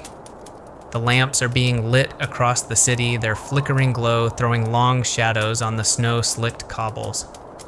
You're heading into the quieter part of your route, the one that dips behind the train depot and skirts the abandoned chapel.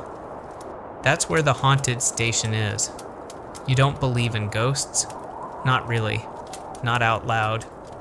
But you do walk a little faster past the old postal outpost on Holloway Street. It's not in use anymore, not officially. They shut it down after the flood of '68 when the cellar filled with water and they never quite got the mildew smell out. But someone somewhere forgot to remove it from the map. So every once in a while a letter shows up addressed to the sorting room, Holloway Station back door, third knock only. And guess who gets to deliver those? You step around the crumbling gate and approach the back door. It's slightly ajar, same as always. You don't push it open, it does that on its own. Inside, it's cold, not just weather cold, but storybook cold. Cold like secrets. The air smells like damp ink and forgotten time. Dust floats in the lantern light like memory flakes. You place the envelope on the desk. Just a simple white letter with nothing but a wax seal. No name, no stamp, but it hums. You don't wait. The door creaks closed behind you as you step back into the street. You adjust your scarf a little tighter and keep moving. You've heard the stories, of course. Every postman has. How the Holloway Station used to sort mail overnight with just one man on shift. And how one morning they found him asleep at his desk with every letter precisely sorted, but all of them addressed in the same unfamiliar hand, and not one matched a real location. Historians still argue whether the Holloway letters were prank delusion or something more literary. You don't argue. You just don't stick around. Your route takes you next past a shuttered tavern, then up to Chime Street, where the wind always feels a little louder. You've got a parcel for an old widow there who insists on telling you her dreams. Tonight's featured a hat full of bees and the Duke of Edinburgh. You nod. Say it sounds significant. She beams. Further down there's the alley where the lamplight doesn't quite reach. You've always hated that alley. It's not the dark, it's the hush. Even your boots sound different there, like you're stepping into someone else's story. Tonight a cat crosses your path. Gray, elegant, possibly immortal. It pauses, stares, then vanishes under a stoop. You nod respectfully. You deliver 3 more letters, one to a watchmaker who swears time goes slower in snow, one to a nurse who wraps every reply in lavender-scented cloth, and one to a man who asks you if tonight's moon is the watchful one. You say yes. It always is. Then you pass the second haunted spot. This one's not listed in any postal manual. It's just an ordinary lamppost at the corner of Dean's Way. But letters appear there. Not every night, just sometimes. Folded into the base. No envelope, just scrawled notes. Tonight there's one. You unfold it. It reads, "If you're reading this, thank you for remembering me." You don't know who wrote it. You never do. You fold it carefully and tuck it into your coat. Delivery's not always about postage. Sometimes it's about presence. The night deepens. Your path now skirts the rail yard. Steam hisses from vents like the exhalation of sleeping giants. You walk faster, not afraid, just prudent. You still don't believe in ghosts, but you believe in mail that won't stay undelivered. Back at the depot, a fire crackles in the corner. Someone's playing a harmonica badly. You shake the snow from your coat and sip tea that tastes like dust and duty. You don't mention the Holloway letter, or the note at the lamppost, or the widow's bee hat dreams.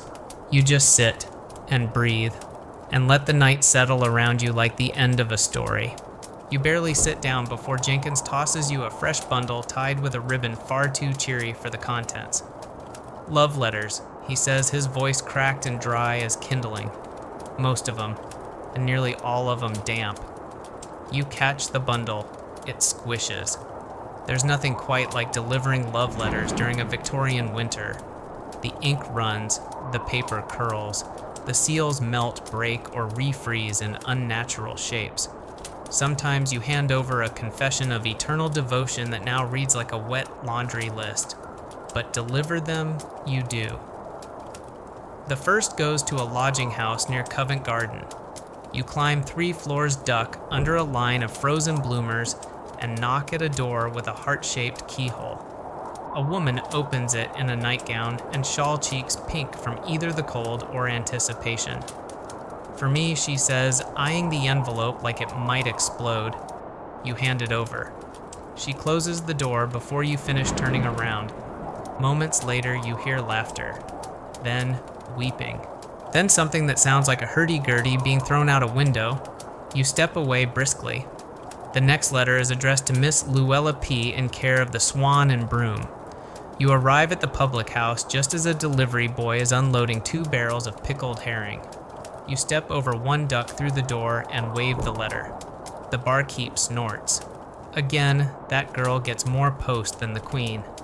He shouts for Luella, who appears from the back holding a ladle. She sees the envelope. Her whole face shifts.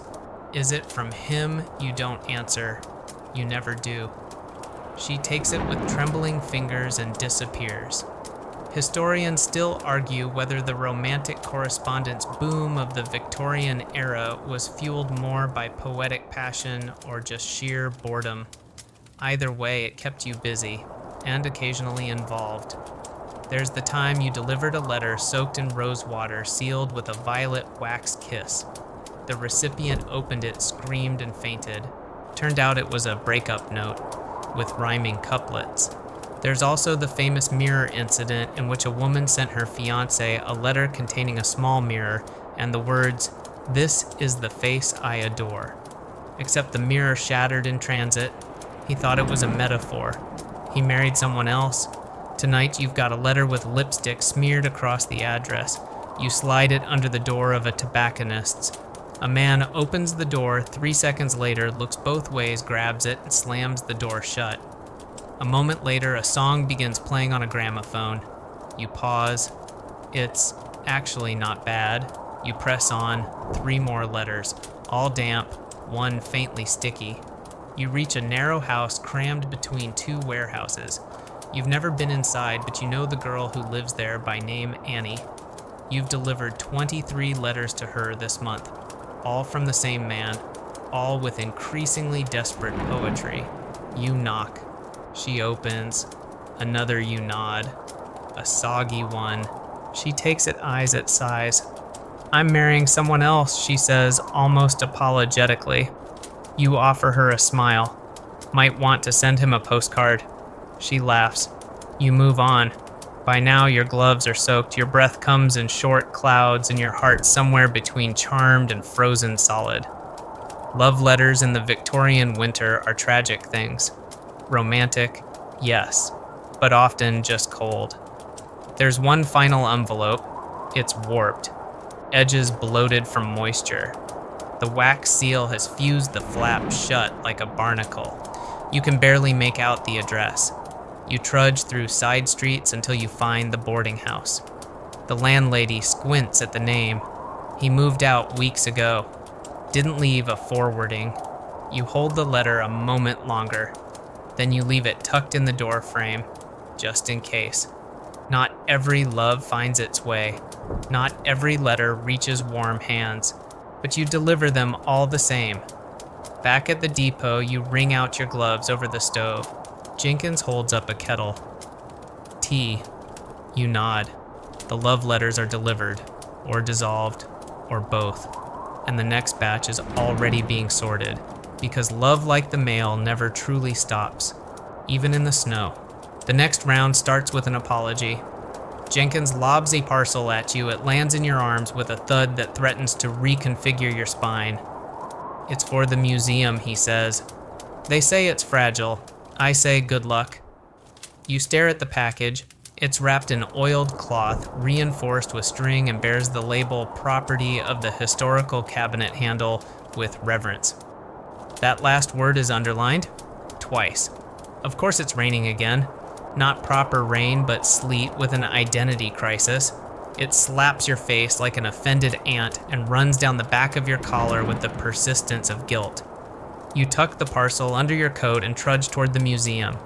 The Victorian Museum of Curious Antiquities, fondly known among the postal circuit as the Building of Y, sits at the far end of Greystone Street, squeezed between a shuttered theater and a taxidermist with questionable lighting choices. You've delivered here before. It never goes well. You knock on the side door reserved for deliveries and occasional ghost sightings.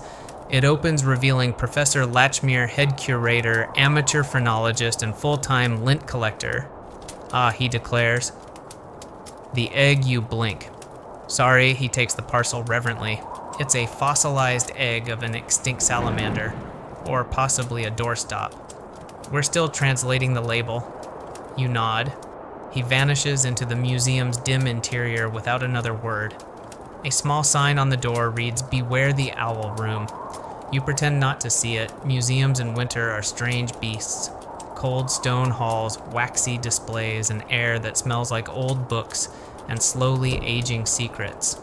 Some items, like Professor Latchmere, appear to be fossilized themselves.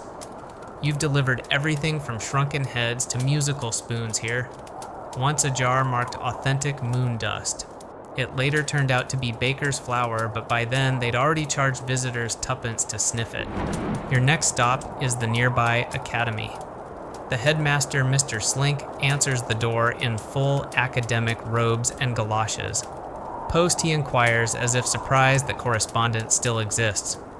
You hand him a stack of letters, all sealed in red wax and smelling faintly of ink and ambition. From the board, he asks. Or a secret society, you reply. Hard to tell. He grunts and disappears. School deliveries are always slightly chaotic. Letters to pupils from nervous parents, packages of forgotten boots, urgent notes requesting more chalk or fewer ferrets, one time both. The staff rarely thank you. The students often do. One hands you a marble as a token of appreciation. You now have 7. Next up, the clockmaker's workshop. You can hear it before you see it, ticking. Dozens of clocks all slightly out of sync. It's like walking into a room full of caffeinated crickets. Mr. Brannigan opens the door, monocle fogged from the steam of his tea. It's arrived, he asks. You hand him the narrow box. He opens it immediately. Inside, a single brass gear, perfectly round. He holds it up to the light and sighs. Beautiful. You nod. It squeaked on the way here. He gasps. Don't tell me that. You leave quickly. The rain turns to flurries again, spitting half-hearted snowflakes at your coat. The streets are slick, your boots feel like damp pastries, and your nose is now a permanent shade of red. One more delivery before the depot, a parcel to the observatory top of Lantern Hill. Of course it's a hill. And of course it's lantern lit. The path is steep. The wind is petulant. But you climb, gripping the parcel tightly, hoping it doesn't contain anything that shatters or screams. At the summit, the observatory looms a dome of tarnished copper and cold windows. You knock. A man opens the door, eyes wild, hair wilder. Post, you hand it over. He opens it on the spot, inside a lens. Now we'll see Saturn properly, he whispers, before disappearing into the gloom.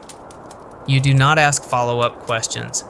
Descending the hill, you slip once, skid twice, and land against a tree stump with a whump that knocks the air out of your lungs and several regrets into your ribs. You limp the last stretch back to the depot. Jenkins raises an eyebrow. Survive the museum barely. Good lad. You hang your coat by the stove. Steam rises in slow curls. The strange parcels are done for the night. Probably. Because in Victorian London, the oddest thing you deliver is often the one that wasn't labeled fragile. The rain returns with a whisper and a warning. Not a dramatic downpour, no. Just the steady, icy drizzle that makes the cold slide deeper into your bones, one layer at a time. You adjust your scarf for the 17th time today and step back into the streets. Tonight's deliveries are all marked late round, by hand only. That means no mailbox, no slot, no hiding it behind a milk can and hoping for the best. These have to be passed directly into someone's palm, no exceptions. The first is for Mr. Caleb Finch of Flagon Alley. He's a cooper by trade and a philosopher by accident.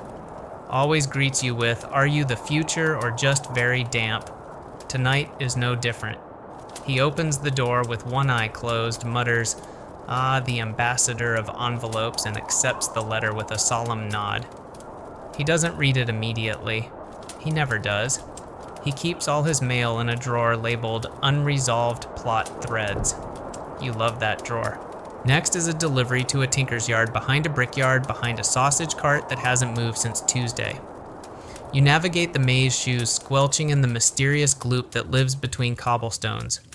You find the tinker asleep inside a wheelbarrow. You gently place the envelope on his chest. He snores in acknowledgement.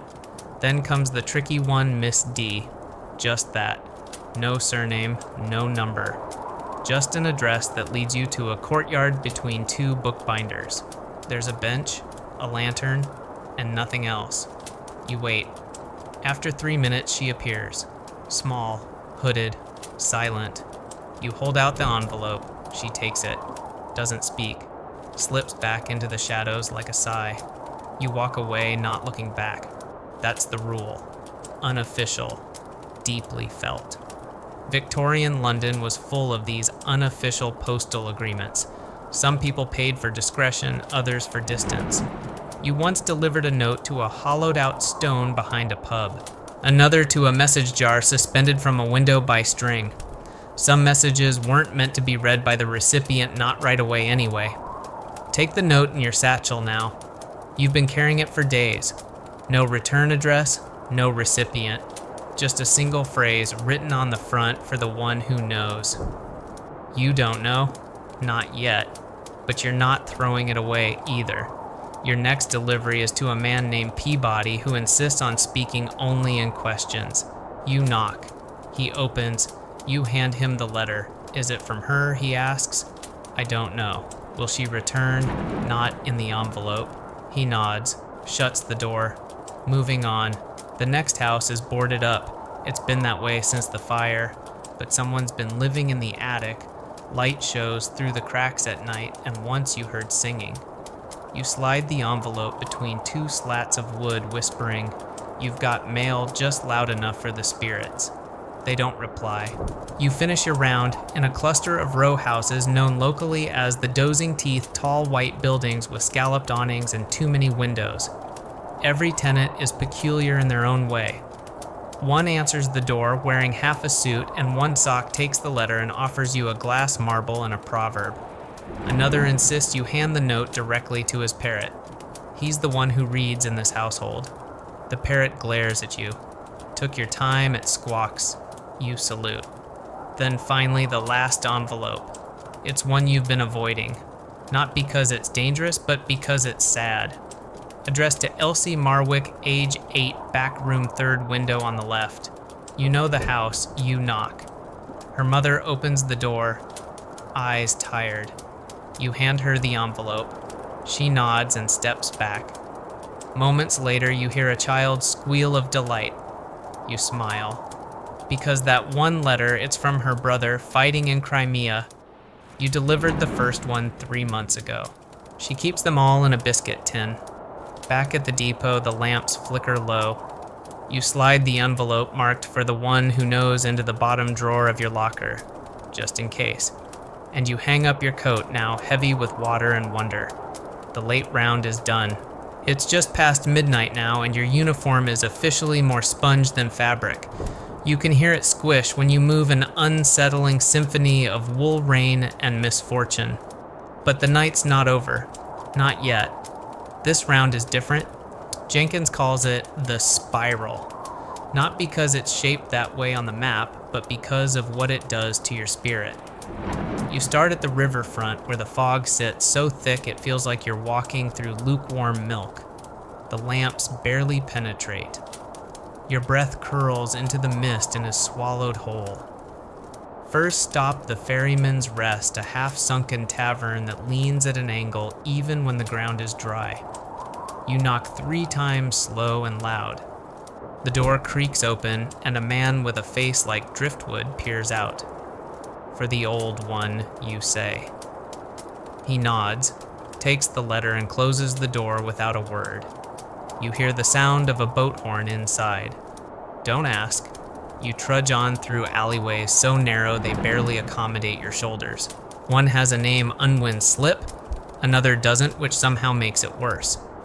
Next is a tailor's shop that hasn't been open in 2 years. The window is cracked, the door's locked, but there's always a candle burning inside, and once a week a letter gets delivered there. You press tonight's against the door frame. It's gone by morning. Always is. You keep walking. Past the archway that smells of cloves, past the gate with the melted bell, past the laundress who washes with lie and folk songs. You deliver a small envelope sealed with twine to a boy sitting on a barrel. He nods, doesn't speak, slips away into the shadows. You suspect he's never been indoors. Then one of your strangest regulars, Madame Corbeau. Her house looks abandoned, but the doorbell works. When you ring it, something shifts behind the curtains. The door opens just enough to pass a hand through gloved, pale, and trembling slightly. You place the envelope there, and the hand retreats. Every week she gets a letter. The address always the same. To the house with the watchful windows. Nobody else calls it that. Just the writer. You move on, quickly. Next up is a manhole cover near Pottle Lane. You flip it open, lower the oilskin pouch into the dark, and pull the string twice. A return tug confirms receipt. You shut the cover. The letter was addressed to R. Just that. No one questions it anymore. By now, your fingers are stiff, your hat is dripping, and your boots are hosting a small ecosystem.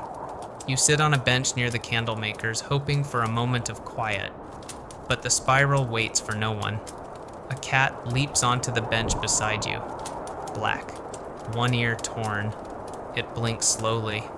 Then with dignified scorn, coughs up a small velvet pouch and nudges it towards you. You stare at it, then open the pouch. Inside is a letter. No stamp. Just your name. You don't read it. Not yet. You tuck it into your coat and keep moving. Next, a flat above the butcher's where a woman lives alone and only accepts mail wrapped in green ribbon. Tonight's has no ribbon. You knock anyway. She opens, sees the letter, frowns. Then sighing, she takes it. He forgot, she says, not unkindly. You nod. Leave her with the letter and the silence. Further up the spiral is the chimney sweep who insists his letters be delivered to the 3rd floor left on the sill. You climb the drain pipe. The bricks are slick. You leave the letter. Descend. Don't die. Success. Then comes the joke shop, closed, boarded up, yet still somehow receiving mail. You slide the envelope under the warped shutter. It pings. You hear laughter. You walk faster. Near the top of the spiral is the street of forgotten names. No signs, no numbers, but the houses are there. People live there. They just prefer not to be counted. You deliver 3 letters each, handed directly to figures that emerge from doorways like ghosts. None speak.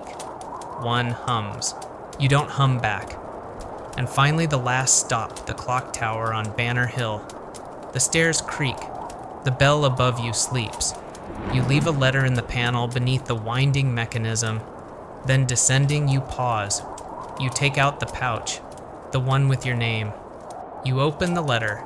Inside 2 words. Keep going. That's it. No return address. Just a message you didn't know you needed.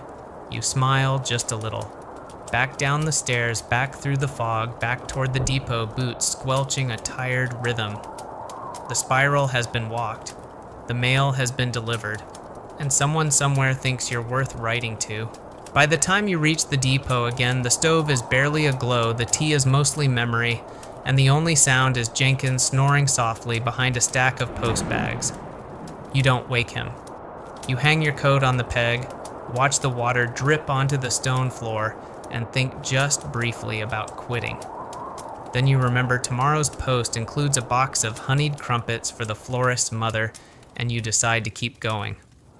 For now. Tonight's final duty is special.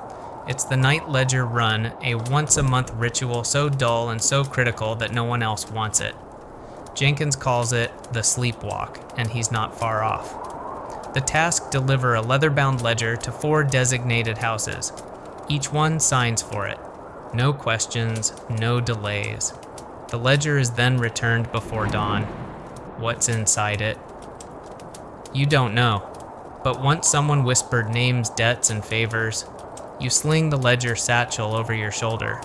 It's heavier than expected. Probably contains lead or regret. The first stop is a small apothecary wedged between a fishmonger and a lamp repairer. You knock. A narrow man with spectacles and a blood-stained apron opens the door, signs the ledger with a quill made of owl feather, and says, "Say hello to the widow." You don't ask which one. Next is a boarding house on Tolliver Crescent. You knock. The door opens an inch. A hand reaches out, takes the ledger, signs it with a fountain pen made of bone. "Tell the candlemaker it's settled," says the voice. Right. You make a mental note you'll probably forget. The third delivery is to a church bell tower. You climb the steps, each one worn smooth by time and possibly guilt. At the top, a woman in a shawl waits beside a half-melted candle. She signs the ledger without speaking, then offers you a flask. You sniff it. Smells like cloves and sorrow. You decline. She smiles like that's the correct answer. You descend knees, groaning like floorboards, and make your way to the final stop. A shop that sells nothing, displays nothing, and yet always smells faintly of lavender. The door is unlocked. Inside, a fire burns low in a grate. No one speaks. A man in a velvet coat signs the ledger with a sigh. "One more moon," he says, then hands it back. You leave. The route home feels longer. The wind picks up again, trying to blow your hat off one final time. You resist. Barely. Back at the depot, Jenkins is awake. You finish. You nod, hand him the signed ledger. He flips through it slowly, then smiles, just a twitch of one corner of his mouth. Good. That's one less thing to worry about. You collapse into the nearest chair. Your socks squelch. "Same time next month?" he asks. "Absolutely not," you reply. He chuckles. "See you then." You check your own coat pocket. The note from earlier, "Keep going," is still there. You decide to keep it. Not for the ledger, not for Jenkins, but for you. Because the night ledger run is dull, cold, and strange, and somehow it reminds you exactly why this job matters. You're halfway out the depot door, convinced the night is truly over, when a voice croaks from the corner, "Got one more for you." It's old Merriweather, a relic of the Postal Service, technically retired, but somehow still taking up space and oxygen in the back sorting room. He waves a letter at you like it's on fire. "This one's off the books," he says. "Been passed around 3 depots, nobody'll take it. Supposed to go to someone in Wretches Hollow," you freeze. Wretches Hollow is a place. A neighborhood in the loosest sense, wedged between disused train tracks and the city's oldest cemetery. Maps disagree on where it begins. None agree on where it ends. Postmen call it the lurking mile. You know why. You take the letter anyway. It's wrapped in waxed paper and twine as if expecting a flood. No return address. The front reads, "To the one who waits." Charming. You leave the depot and turn east past the smithy and the shuttered dress shop, past the twisted willow tree that creaks even when there's no wind. The closer you get to Wretches Hollow, the quieter it gets. No dogs, no footsteps, just silence. Heavy velvet silence. You reach the boundary, a crumbling stone wall that leans at an accusatory angle. You step over it, you're in. The buildings here look wrong. Not derelict, just tired, slumped, as if they've been listening to too many secrets. The windows either reflect too much or nothing at all. Doors are closed, always. You deliver to the first house, unsure if anyone lives there. You knock. No answer. You slide the letter through the gap in the door. A minute later, you hear a soft voice from inside. Thank you. You keep walking. The second stop is trickier. You're meant to leave the letter inside a blue kettle on the third step. The kettle isn't there. You knock on the door. It opens slowly. A girl of perhaps 10 stares out, hair unbrushed, one slipper missing. Looking for the kettle, you say. She points without speaking. It's hanging in the tree. Of course. You climb. Deposit the letter. Climb back down. The third house is gone. Just a foundation and chimney. But there's a hook nailed into the chimney and the wind seems to pull at it with purpose. You hook the letter in place. It spins lazily. And then the last delivery. The one to the one who waits. You find the house, or it finds you. It's deep in the hollow near a pond that smells of copper and old coins. The house has no visible path, just snow, thick, undisturbed snow. You trudge through it. The door is ajar. You pause. Every instinct says no, but curiosity wins. You step in, just far enough to place the letter on the table. The room is empty, but the candle on the table flickers as you turn to leave. Outside, the wind shifts. You don't run, not quite, but you don't look back either. You exit Wretch's Hollow the way you came, boots, soaked ears buzzing from the silence. At the depot, Merryweather waits, delivered. You nod, he chuckles. You'll dream of it now, we all do, just once. Then he turns away, lighting a pipe that smells like moss and pipe dreams. You sit, you're shaking slightly, but only in the hands. Wretch's Hollow doesn't scare you, not really, but you'll be quite happy if no one ever asks you to deliver there again. Back on your feet, barely, you shrug into your now thoroughly unrecognizable coat and head back out. Jenkins catches you in the corridor and grins, holding up a small wax paper envelope with tongs. This one's a special case, he says. Goes to Tilly Finch. Don't ask questions, just don't sniff it. Excellent. You accept it warily and make your way toward Bottlebrush Lane, where Tilly Finch runs a stationery stall that doubles as a matchmaking service and triples as an unofficial gossip depot. She once organized 4 marriages and 2 duels just by rearranging someone's postal route. The envelope squishes ominously in your coat pocket. Along the way, you pass a frozen fountain that now serves exclusively as a bird bath for pigeons with attitude. One glares at you like you owe it money. You salute it anyway, never hurts to stay diplomatic. Bottlebrush Lane is unusually quiet tonight.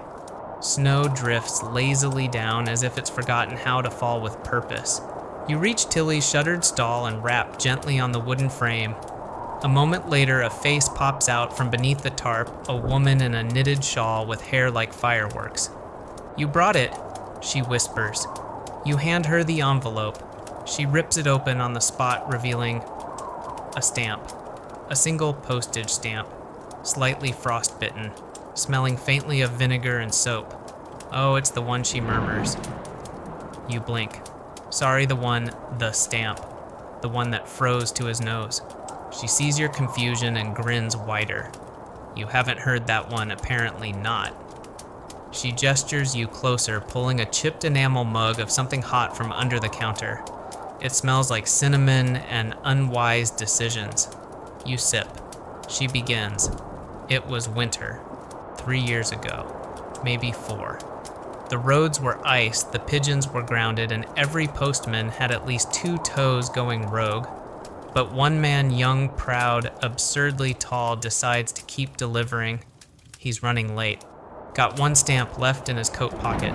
Damp, half torn, but he slaps it on an envelope with a good thump, licks it, realizes, she leans closer, voice low, that the stamp is now stuck to his face. You blink. His nose. Oh yes, right across the nostrils, like a weird, papery mustache. You nearly choke on the drink. Tried to peel it off, made it worse.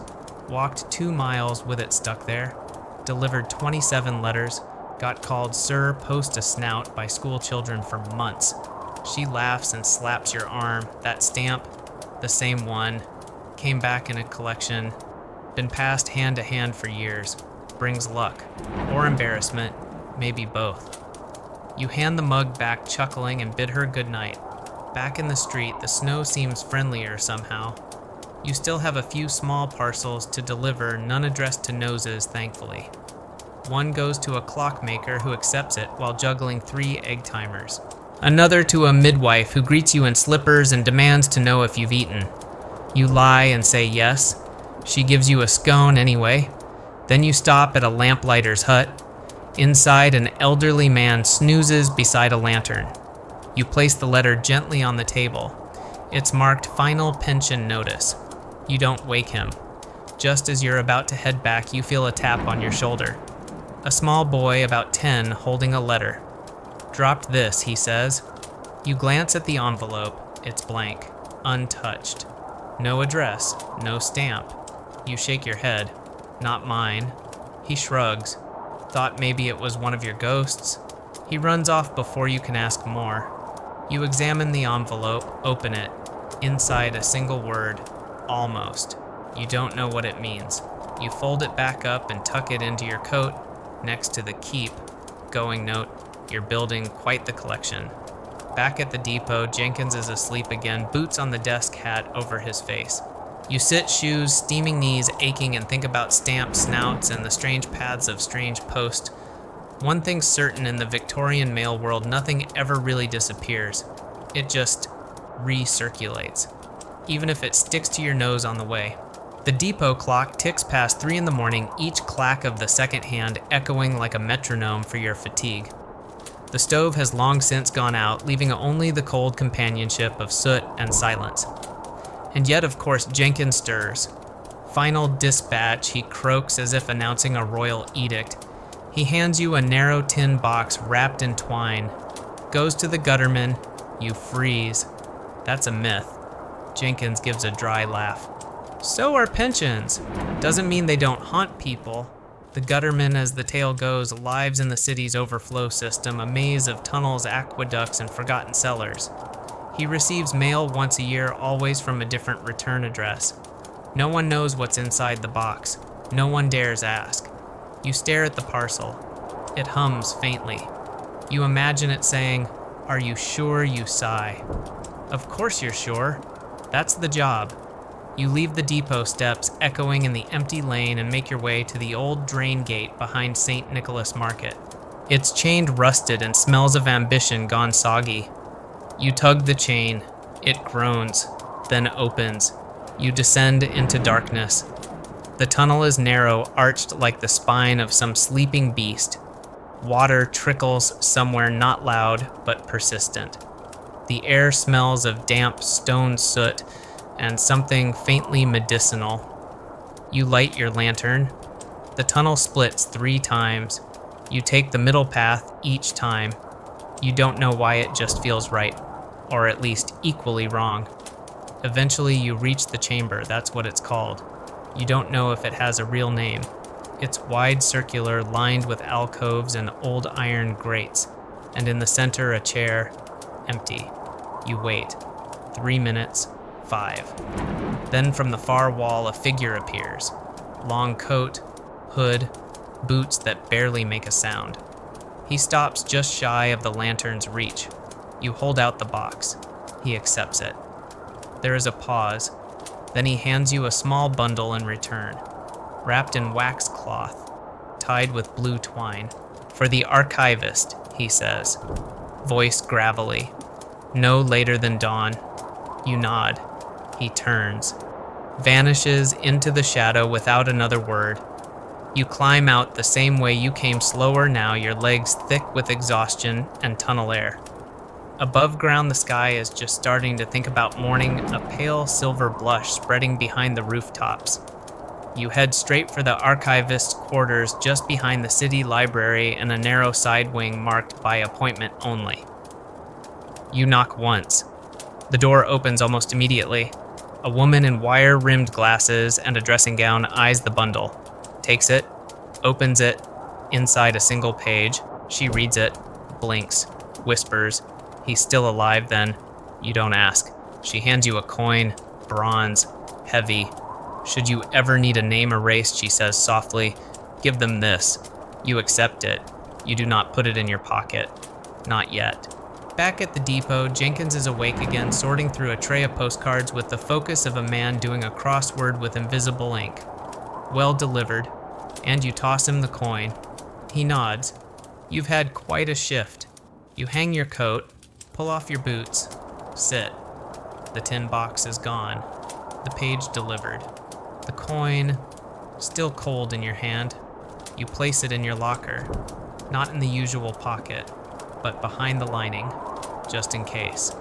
Because in the Victorian Post, some deliveries aren't measured in distance or time, but in the fact that they come back to you changed. And sometimes, you're the one being delivered. You don't remember falling asleep.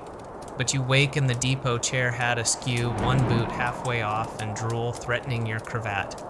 It's still dim out. The kind of light that makes it impossible to tell whether it's early morning or late regret. Jenkins stands over you, holding a parcel the size of a shoebox and the weight of a confession. "One more," he says. You blink? "We've said that 4 times now. This one's real." You sit up, crack your back like an old book spine. "Where's it going?" He hesitates, then shrugs. Doesn't say. Of course it doesn't. The parcel has no address, just a compass symbol drawn in charcoal. It looks like something a pirate might have sketched while lost at sea and slightly drunk on laudanum. You ask, "So?" Jenkins gestures at the door. "Just follow it." Not helpful. Still you go. You step into the street parcel in hand and begin to walk. The compass ink begins to smudge the warmth of your palm. Or maybe it was never dry. Every street you turn onto feels right. Familiar but twisted, as though the buildings shuffled while you weren't looking. A left on Baker Lane brings you to the fish market, even though that should be east. A right on Tallow Court puts you by the printing press. London shifts sometimes. You follow the wind, the smell of cinnamon, a trail of melting frost that shouldn't be there. The compass hums. Eventually you arrive at a building you've never seen, yet instantly recognize an old inn with a nameplate worn smooth. The windows flicker with candlelight. A woman in a velvet cloak leans on the door frame. She sees the parcel, nods. "I'll take that." You hand it over. She vanishes inside. You turn to leave, but behind you the street is gone, replaced by fog, a thick silver wall. You step forward and emerge somewhere familiar, your own street. You don't ask questions. Back at the depot, Jenkins is cleaning his pipe with the sort of precision usually reserved for surgery. "Well," he asks. You just nod. He gives a soft, the closest thing to respect he offers. You sit, pull off your boots, hang your coat. The route is finished. The clock ticks in the corner, and slowly the day begins. The letters are gone, the boots are dry, and your satchel empty at last. The depot is silent, now filled only with the distant tick of the wall clock and the fading hiss of a kettle long since removed from the flame. The last of the snow rests against the windows like a heavy sigh, and outside the city yawns its way into morning. You let yourself sink into the chair limbs, heavy breath slow.